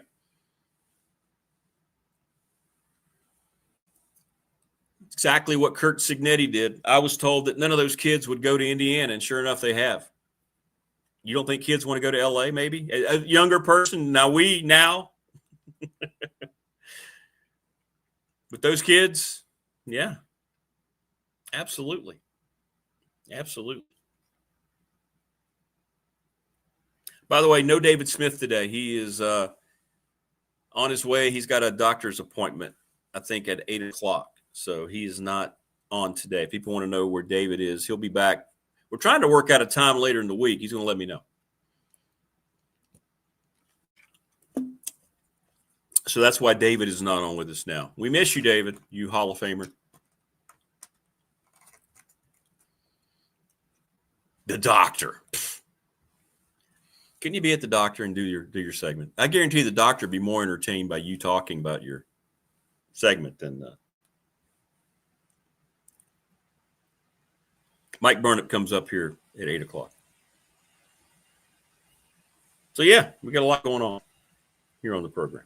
A lot going on. All the schools are 2 hours late. I had a couple text messages about it. Why? I don't know, but that's the case.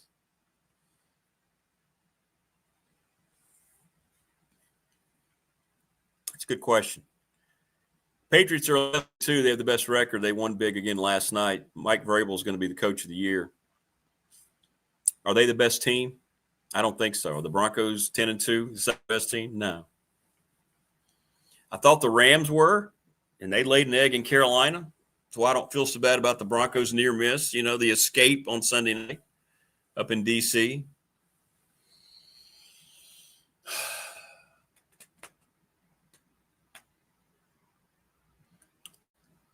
I don't know, Wayne.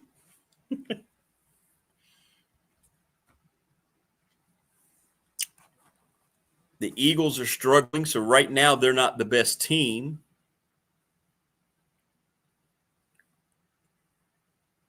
Let's see here.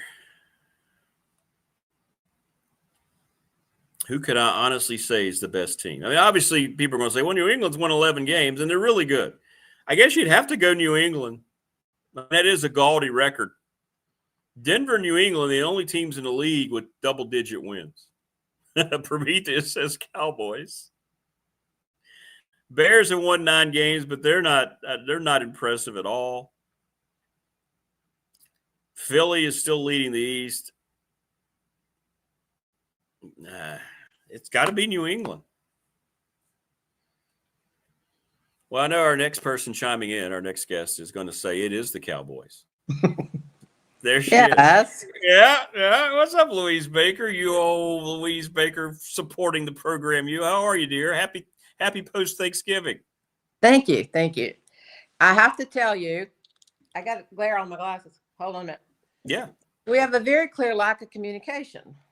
Because there was nowhere in any of our communication that you said you were going to do this at 7:30 this morning. So I apologize to everybody for being late. No, you did not. After multiple requests from me, you did not. Well, if nothing else, we get to talk to you. If nothing else, we get to see you, right? Well, Baker, by the way, Log and Foster Realtors. That's part of my family.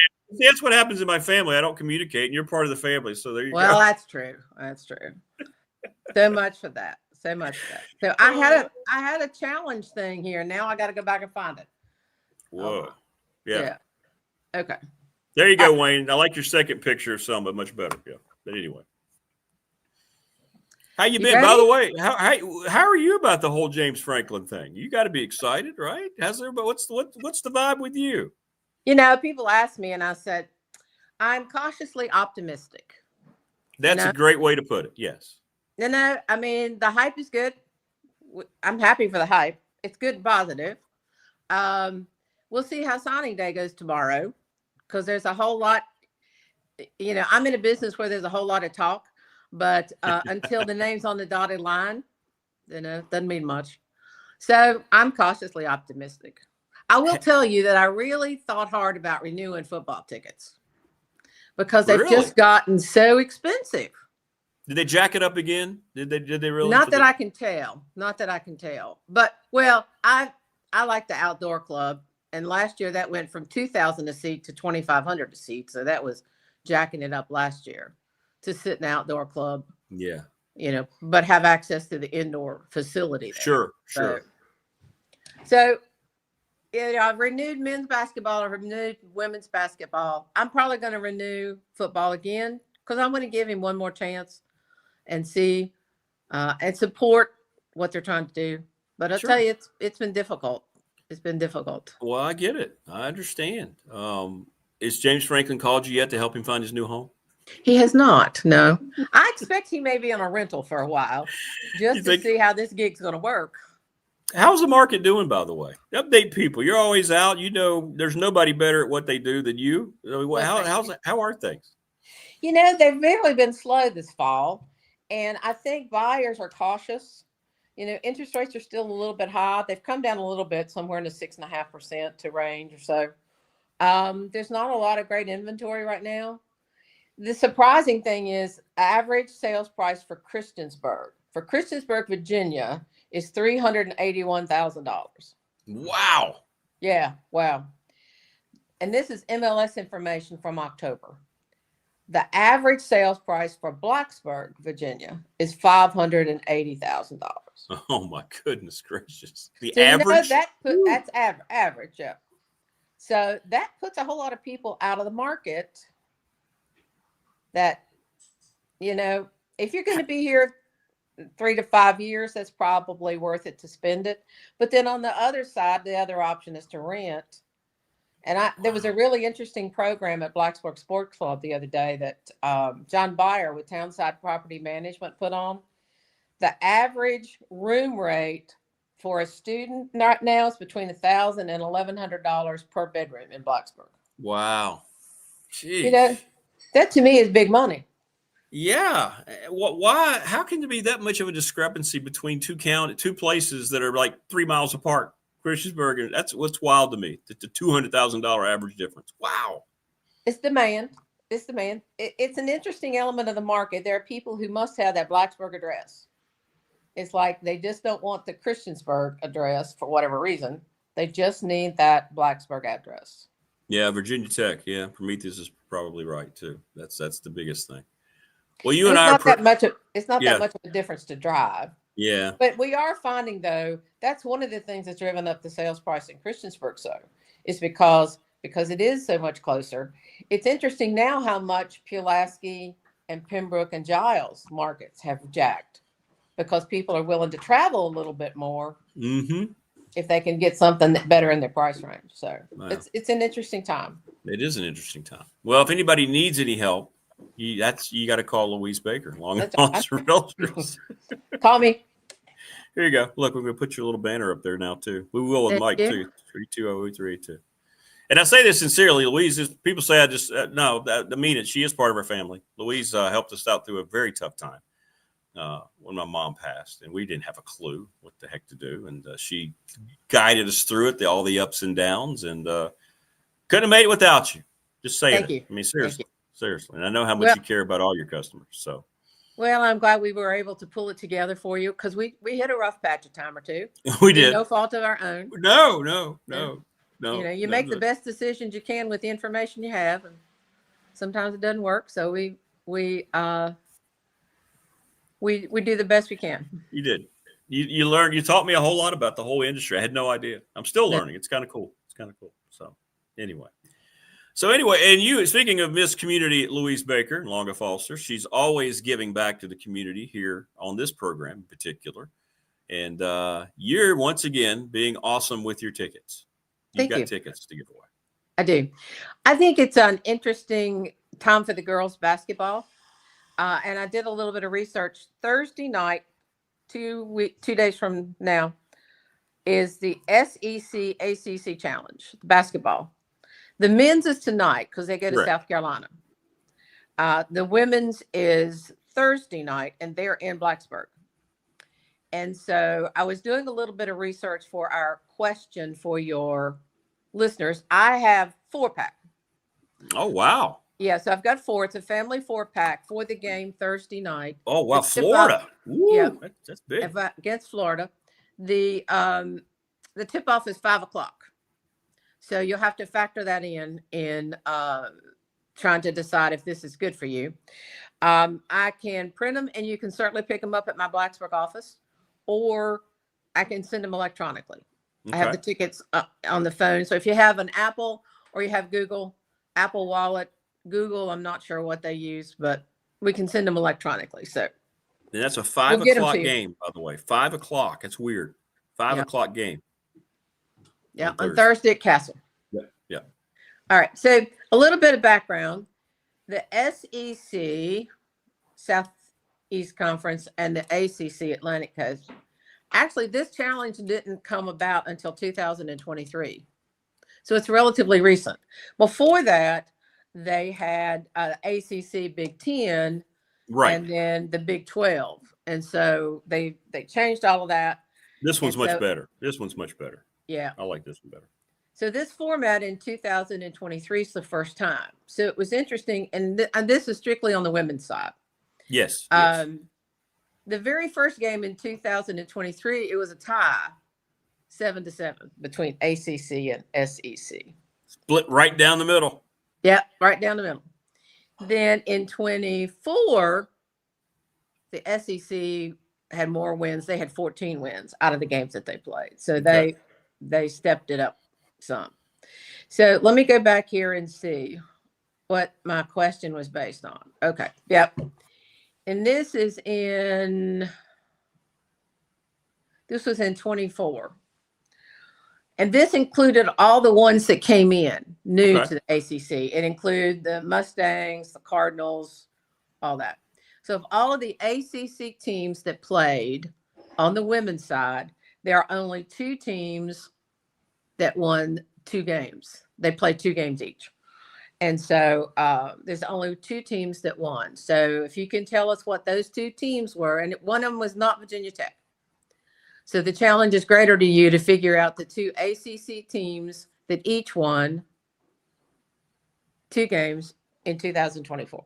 No, wow. So how did we do it the last time? Was it a text? Did they answer on the text hotline? I think we did both. If somebody wants to send it via text, or they can type it here if they want, and we'll tell them how to get a hold of you. They can text me later to get your information, so I'm not putting that up publicly on the. Yeah, that would be good. But then again, your phone number's already on. I know. I guess it's okay. So ask the question one more time so people will know. All right. 2024, at the end of the conference for the ACC, there were only 2 women's teams that won both games. They each played 2 games. Virginia Tech split it. We won 1, we lost 1. But there were 2 teams in the ACC women's that won both of their games. So tell me who they were. And both of their games against SEC Challengers. SEC Challenge. Okay. So 2 teams swept, and that was it. So 2 teams swept over the last couple of years. Okay. That's a good question. So what do you got? Okay. So Paul is saying UNC and Duke is his guess. No. Almost there, but not right. Oh, you're close, Paul. You can keep guessing. Yes, and she won't reveal which one's right and which one's wrong yet. That's right. Good guess, though. So in other words, I'm guessing, just by your answer, that it is halfway correct. See how smart I am?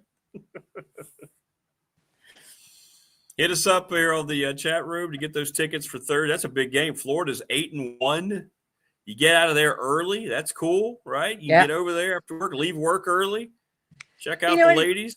That's cool. And I think it's a big deal for Blacksburg, to have a team like Florida women coming in, particularly when it's rainy and snowy outside.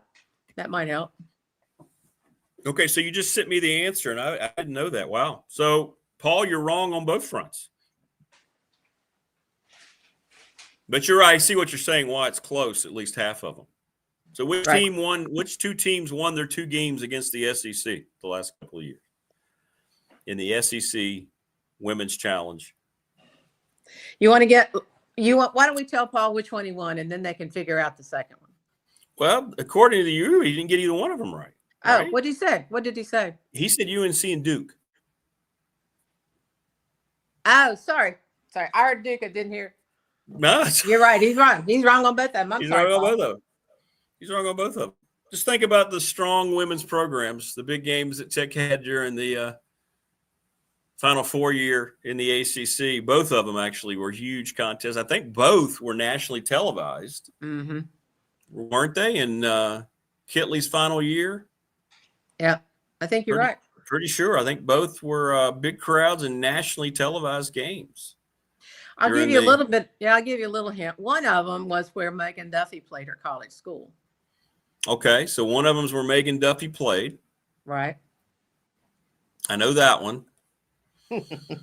And the other one might be in the same state as Paul's other two guests. Other two, yeah. He's in the right area. What do they say?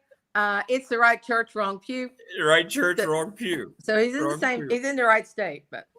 All right, Bobby on the text line got half of it right. Tina got half of it right. And, we have a winner. Yay. David Mabry, North Carolina State and Notre Dame. That's right. All right, David, you got it. Well, Louise, let them know what they want again for Thursday. That's cool. 4-pack women's tickets to the ACC SEC Basketball Challenge women's game, Castle Coliseum, Thursday, December 4th. Tip-off is at 5:00. And that's perfect. I know David's a big supporter of women's sports, so good. That'll be great. Oh, good. Yeah, awesome. David, you got him. And you can see Louise's number right there. I won't give you her personal home address, but there you go. You can hit her up, 540-320-382. And or you can hit me up with your contact, and I will send it to Louise as well. So there you go. I can print them, and you can pick them up. I can send them to you electronically. Let me know what's best. That's awesome. I love the fact that it's at 5. I like early games like that. You can get done. Yeah. So, David, you got them. Congratulations. Thank you. You are there. 4 of them, too. And it's all about this woman here, Louise Baker, who cares as much about the community as anybody that I know. I'm serious. Like you do. I mean, it's sincere, it's genuine, and it's awesome. It's awesome. And I've got more coming. I got men's for UVA the end of December. So we'll give those away. And then a couple in January and February for women's. So there's more coming. So listen to Rick and we'll do better to communicate. And sounds like time. So I'm sorry, guys. This sounds like some of the stuff that used to happen when we were trying to get the house sold. Yeah, a little bit. Hey, where are you? I need to talk to you. I'll never forget the one call. So, are you sitting down? I was like, oh. Yeah. But we rose above it. We did. Well, thank you as always. And for everything you do. And we'll be talking more about you here as Mr. Burnop joins us in just a moment. Yeah. So, tell Mike I said hey. I will do it. Thank you so much, Louise. And we're getting more tickets coming up. We'll make sure we have a better time construction together. But hey, that worked out great. We got to talk about a lot of cool stuff. So great. There you go. That works. Yeah, it did work. Stay safe. It's raining out there. Be safe if you're out there today. Yeah, I can see it out my front driveway. I don't think it's bad. No. But it's cold.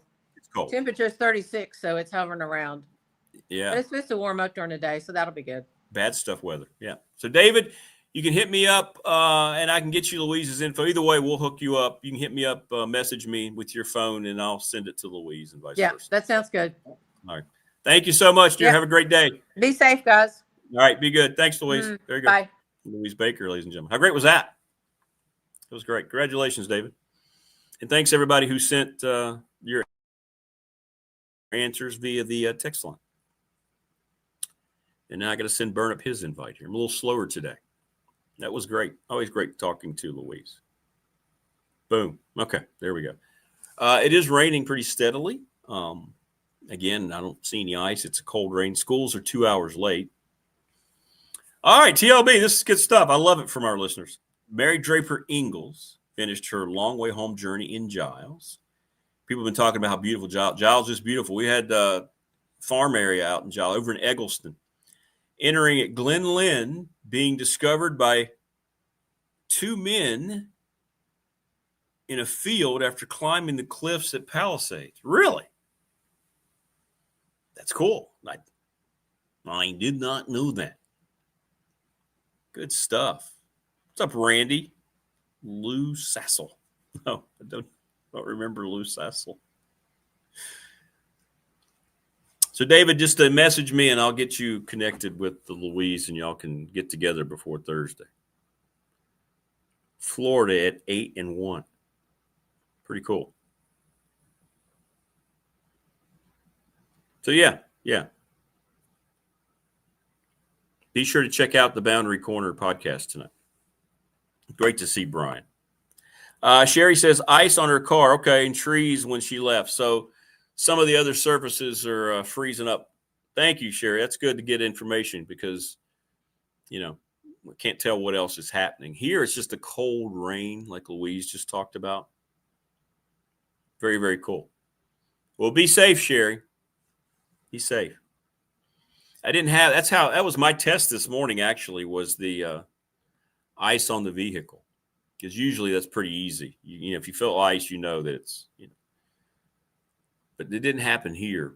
It must have colder temperature pockets.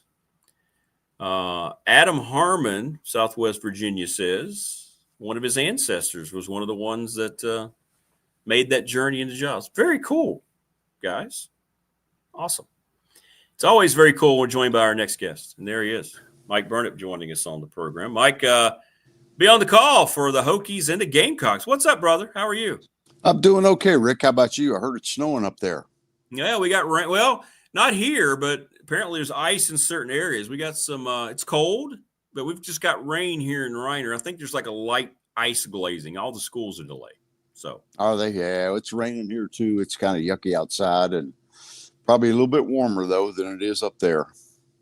Well, before we get into the ACC-SEC Challenge, disappointment on Saturday for me, Mike. I'm not just even talking about the result. I thought that was by far Tech's poorest game they'd played under Coach Montgomery. Some of your thoughts, the UVA Tech aftermath and how that game unfolded. When they had the ball and they had that drive, the opening drive was kind of promising. I don't know what was up with that kickoff that they kind of botched that and ended up way down back at the whatever it was, the 10-yard line. But then they kind of dug their way out of that hole, and Kyra moved the ball down the field. Then they get that tip pass and interception, and UVA scores. And then the next series, you go down, you miss a field goal. And it's like all of a sudden the wind is out of the sail, right? You got nothing because they could not get a first down from then on. I mean, it was kind of sad, embarrassing, and one of those things. They just couldn't generate any offense. Never seen anything like it. And so give UVA credit. There was going to be a tough match anyway, but they made the plays. The Hokies didn't. The defense was on the field way too long. And, the field position was a disaster, fighting that all night long, it seemed like. Yeah. And just couldn't get going for whatever reason. And, one of those things. Couldn't force any turnovers. The Hokies lose the turnover battle again. They only forced 6 turnovers the whole year, Rick.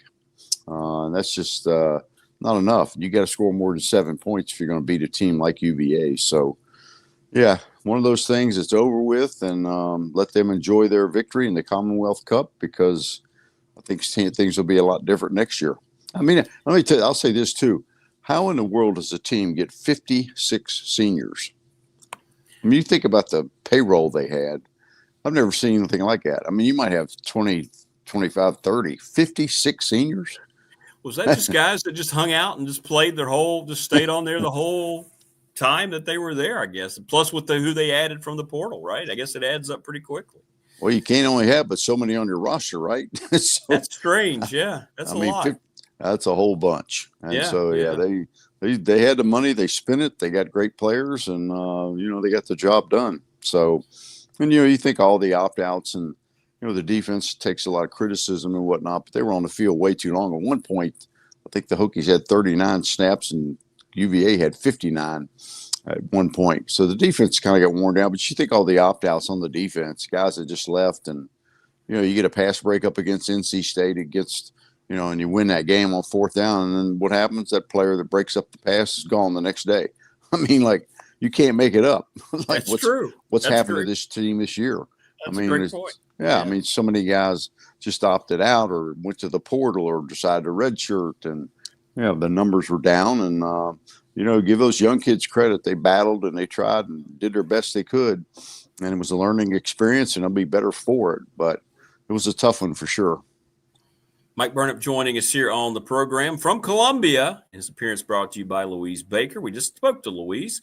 Louise Baker, Team Long and Foster Realtors, 540-320-0382. And, it kind of feels similar than when they walked off the field Saturday than it felt back when they walked off the field when they played Maryland in that bowl game, right? When you knew the new coaching staff had been, or a new coach had been hired, and so much excitement. It kind of feels similarly, right? And that coach's boss is now the new head coach coming in, already making recruiting noise with some of the Penn State guys. I mean, kind of feels the same, doesn't it? That same, like, okay, good. I'm glad that's over.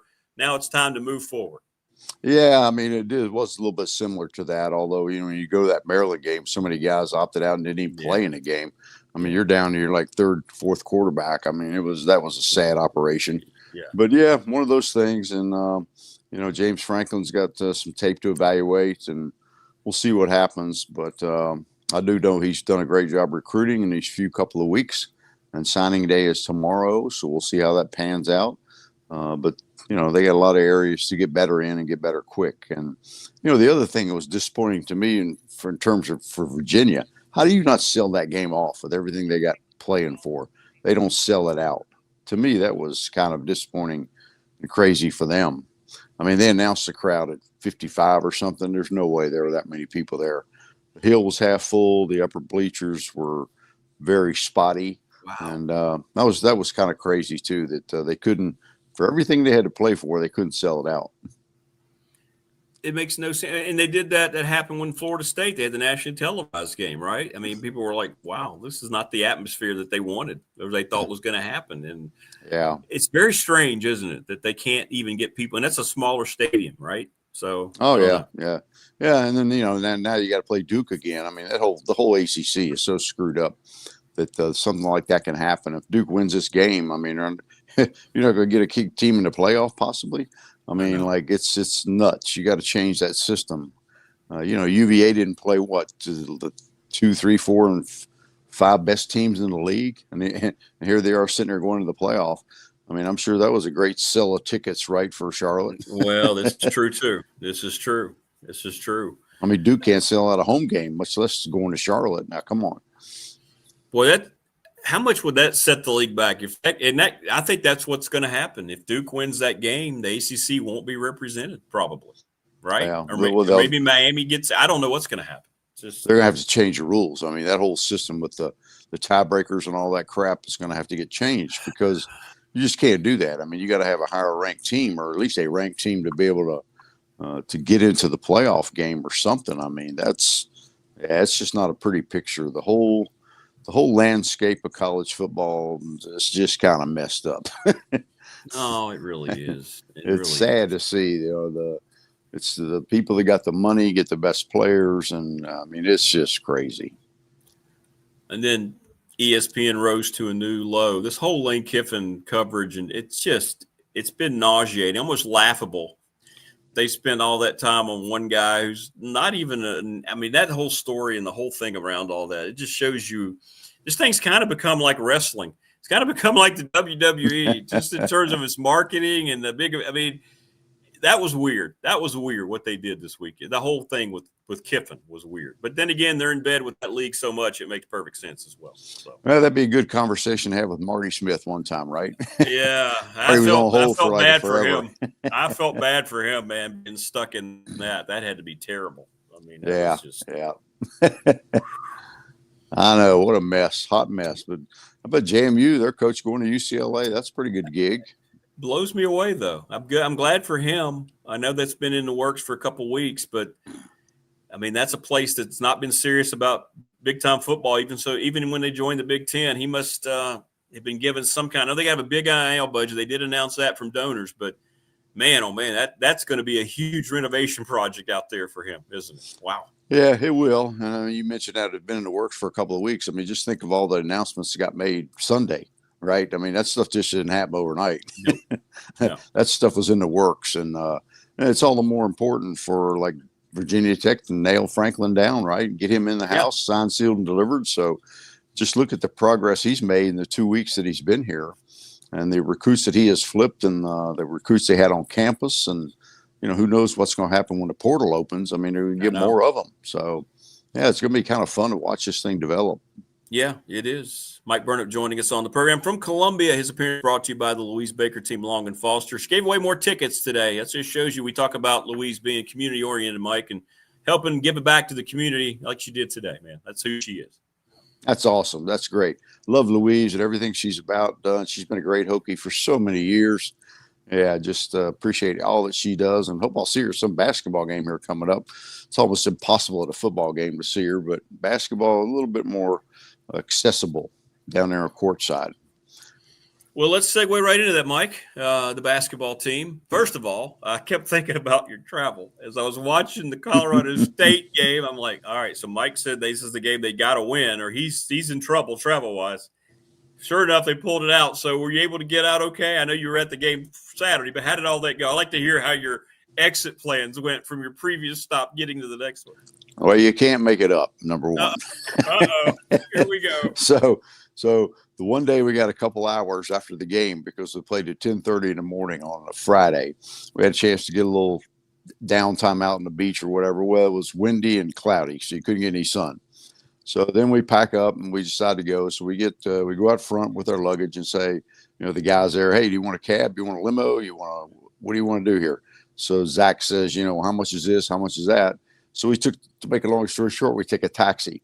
Well, this dude was driving on the wrong side of the road, right? That's how they do there. And the steering wheel's on the wrong side of the car.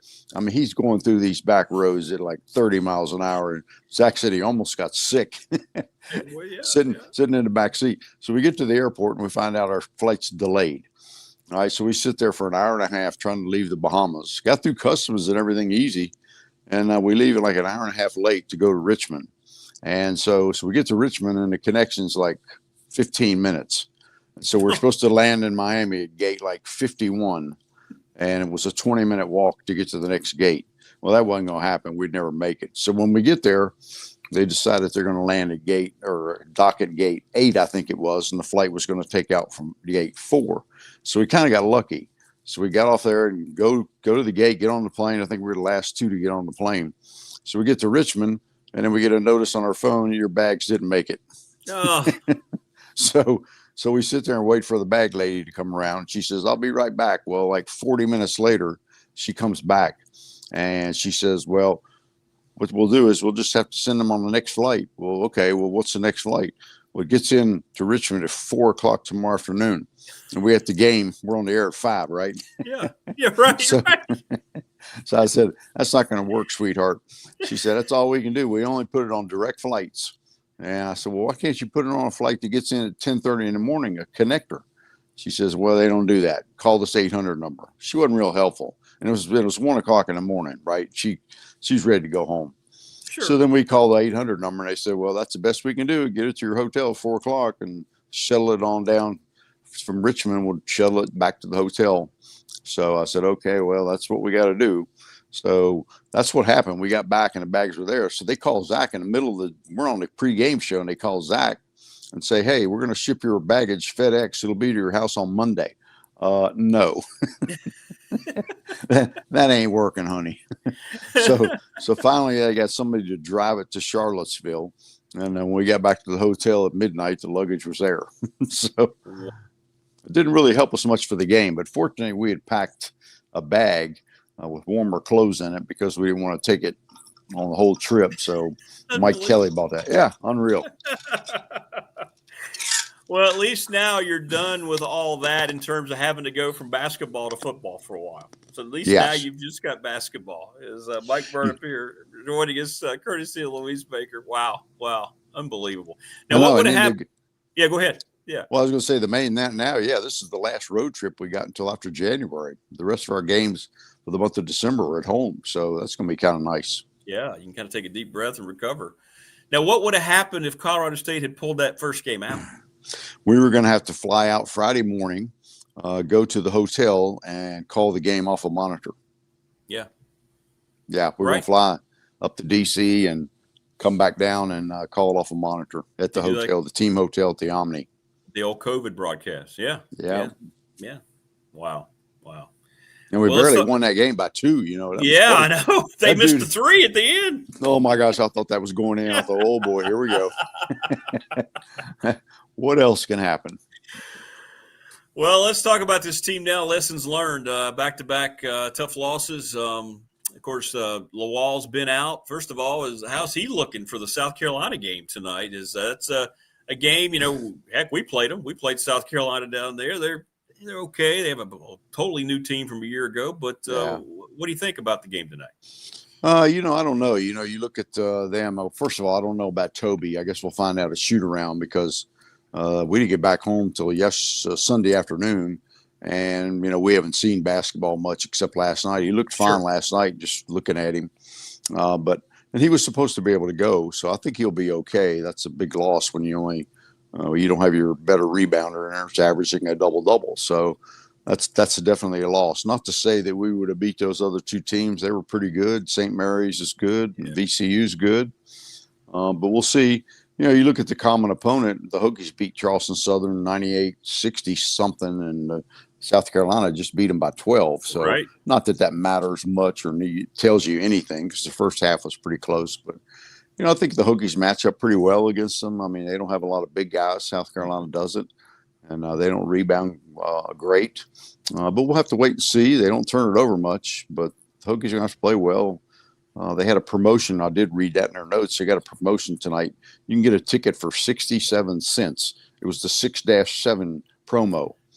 So you can get a ticket in the upper decks or something for that because the seat's 18,000. Yeah. And you get a ticket for 67 cents. So we'll see how many people come up and show up for the game and go from there. Well, maybe because it was Radford, but I'm telling you, it may have been a quarter full because you have to sit up in the stands. Radio's up in the corner. Have you seen it yet? No, we haven't been to the arena yet. So we'll go there this morning. You're going to love it. You're going to love it. We've had some great ones. Yeah. They got you sitting right beside home radio. He's not happy. Well, at least they're both up there. It's better than having the home radio on the court side and we're up in the stands.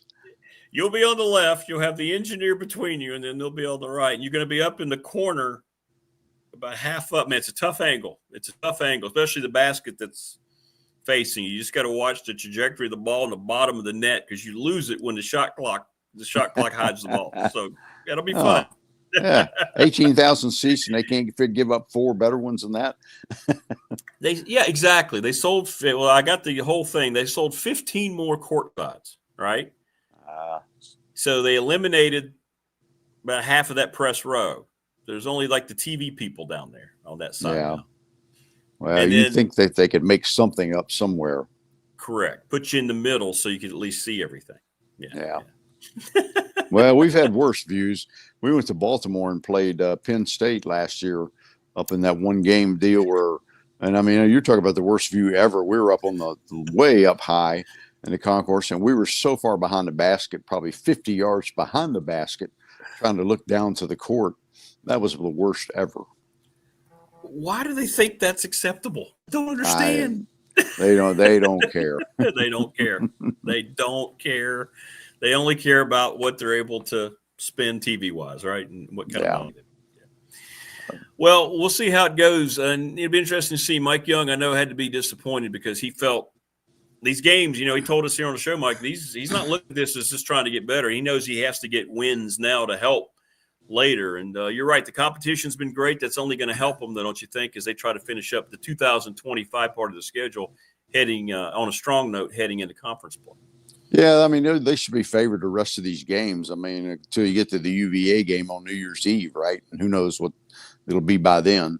But, yeah, they need to win the rest of these games for sure. These 2 losses were tough ones, but you didn't have one of your better players, and the teams that you played are going to be probably NCAA teams. I mean, VCU got picked to win the A-10, and I think St. Mary's got picked to win their league as well. So that was a good matchup. Both those teams are good. And they've been around for a long time. They constantly go to the NCAA tournament. And, you know, I think Martelli's going to do a nice job at VCU taking over for Ron Odom. Oh, he will. He will do a good job. He'll do a good job there. He will. So we expect maybe you think this week, Mike, because a lot of people are hitting me up on the text line. Can you ask Mike about when James Franklin will start naming staff members and things like that? I think today probably he's finishing up the recruiting, and tomorrow, once they get those guys signed and sealed, that I think the focus will turn to the staff, and I think he'll interview the guys that are on the staff now and see if some of those may be potential guys that will stay. And then, he'll be on to his staff for sure. And, Penn State season's not over, so who knows what's going to happen with those guys. But, I think this week and moving forward, he's going to be heavy into that, and he'll get a good staff. I have no doubts about that. Just the way he recruits players, you can think he can get a good staff too.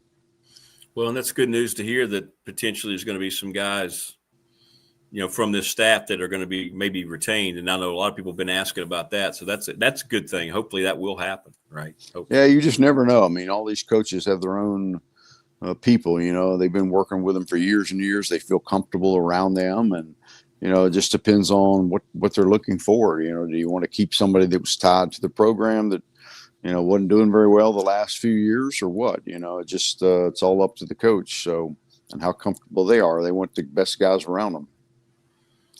Wayne's asking, is there any kind of like a signing event tomorrow? Are they doing anything special, like a show? It'll be on Hokie Sports. Yeah, they start at 7 a.m., 7 to 11, I think it is, and they'll be doing that and having that live interaction and talking to the players. Yes, they will be doing that. Good. Yeah. Well, Mike, thanks for joining us from Columbia. At least you got a day in warmer weather down in Columbia, even though it's rainy. But it's not that much warmer either. But, yeah, it's true. Yeah, but it is warmer than Blacksburg for sure.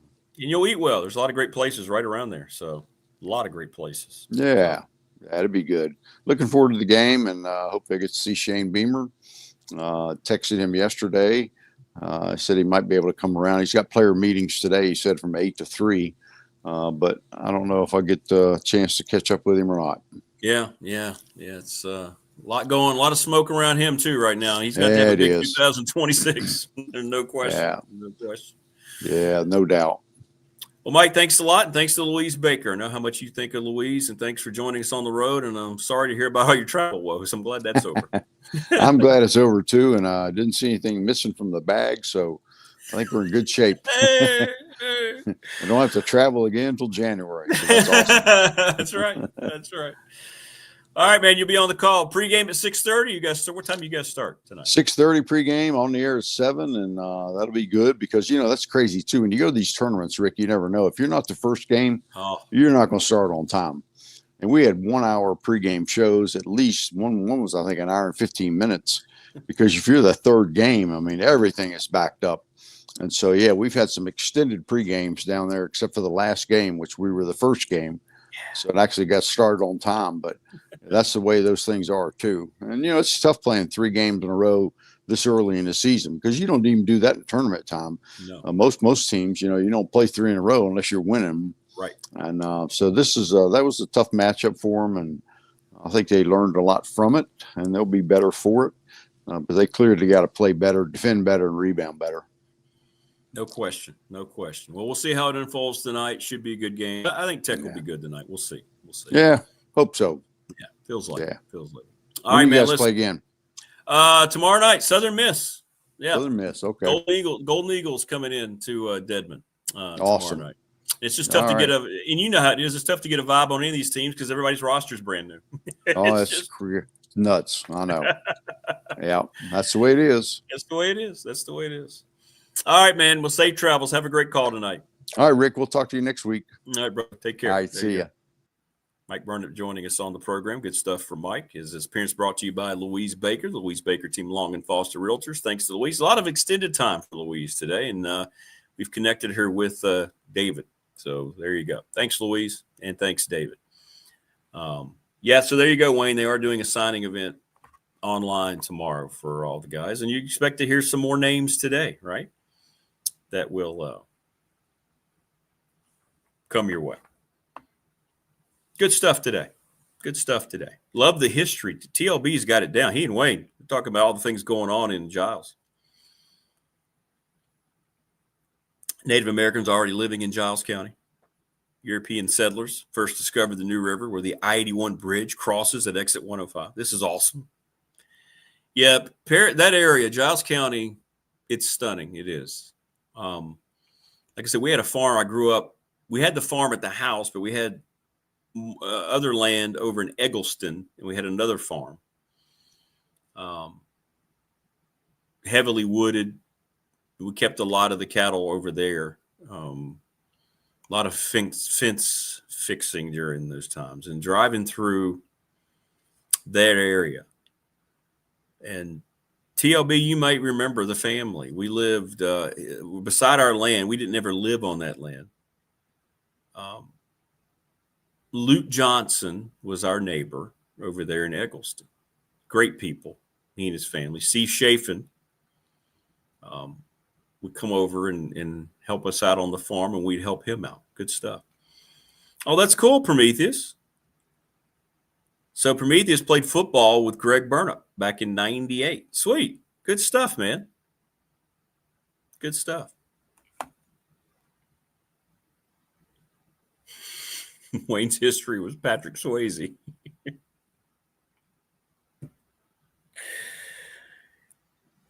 By the way, there are few movies that I hate more than Dirty Dancing. I know. Has nothing to do where it was filmed.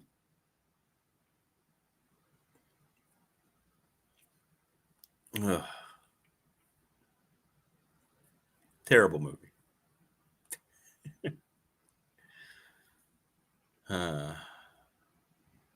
Yes, they do. Yes, they do. Giles and Nars, without a doubt. It's a beautiful area. We're very blessed to live where we live throughout the New River Valley. This part of it with the mountain. We live in a beautiful area. We really do.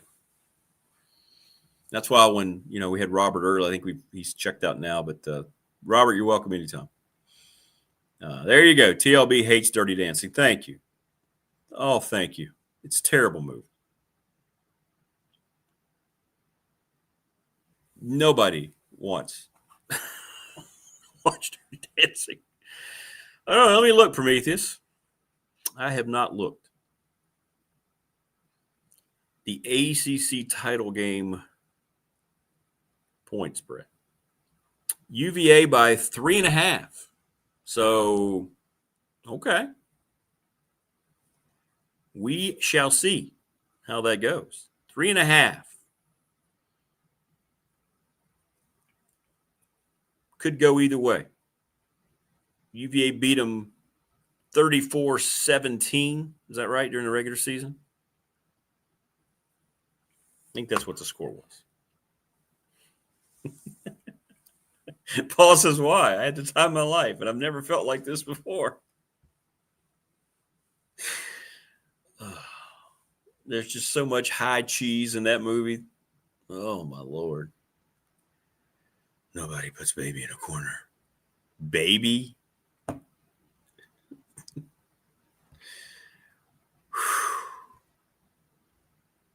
Baby needs to stay in the corner. I've had the time of my life. Oh! There was a Family Guy where they did a parody of that with Chris and Mr. Herbert during one of the Star Wars episodes. Yeah, so funny. So funny.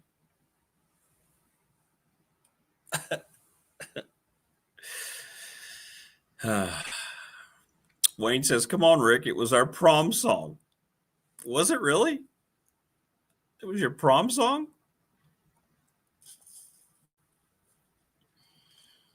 Don't put baby at a quarter. Ugh. Baby? Who you dating? Baby? And wasn't he like 15 years old? Wasn't that kind of like a Belichick-Jordan relationship between Swayze and Baby? The hell kind of a name is Baby? And why would you want to draw more attention that you're dating someone extremely extremely younger than you are. Red Dawn was the best Patrick Swayze movie. Watermelon instead of strawberries. Wait a minute. Was he in I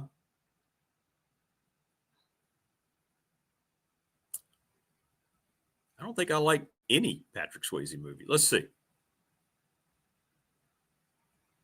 Hang on. Was he in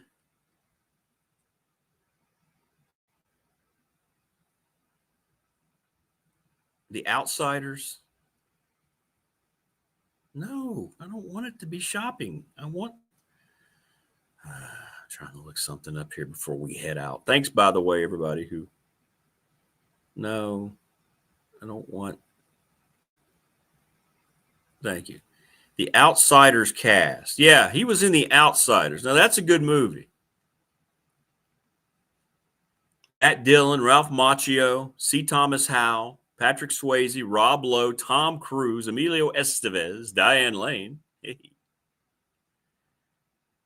There we go. The Outsiders. I liked him in The Outsiders. That was a good movie. I didn't really like Roadhouse either. Roadhouse. Sam Elliott made Roadhouse good for me. Didn't he get killed? Did Sam Elliott die in Roadhouse? Do I remember that right? Anyway, thanks. Thanks to Marva, Brian Seigla, Louise Baker, and Mike Burnop today. Tomorrow is the Wednesday edition. Oh, yeah, he was in Point Break. You're right. Forgot about Point Break. So he did die in Roadhouse? Okay. He was good on SNL with Chris Farley. Yeah, he was. That sketch is one for the deck for the eons. The Chippendale sketch. Yeah. Good stuff. Good stuff. All right, everybody. Be safe. It's raining. And you know how might be some slick spots on the road. So if everybody is safe, thank you so much for helping make today awesome. And we'll see you tomorrow. Tech tonight, 7 o'clock, South Carolina. Check it out on the SEC Network. And enjoy the rest of your day, everybody. Expect more. No, I don't love ghosts. Expect more recruiting news from James Franklin and Tech as the day goes on today. Feed my Boa Creed. I will. Yeah.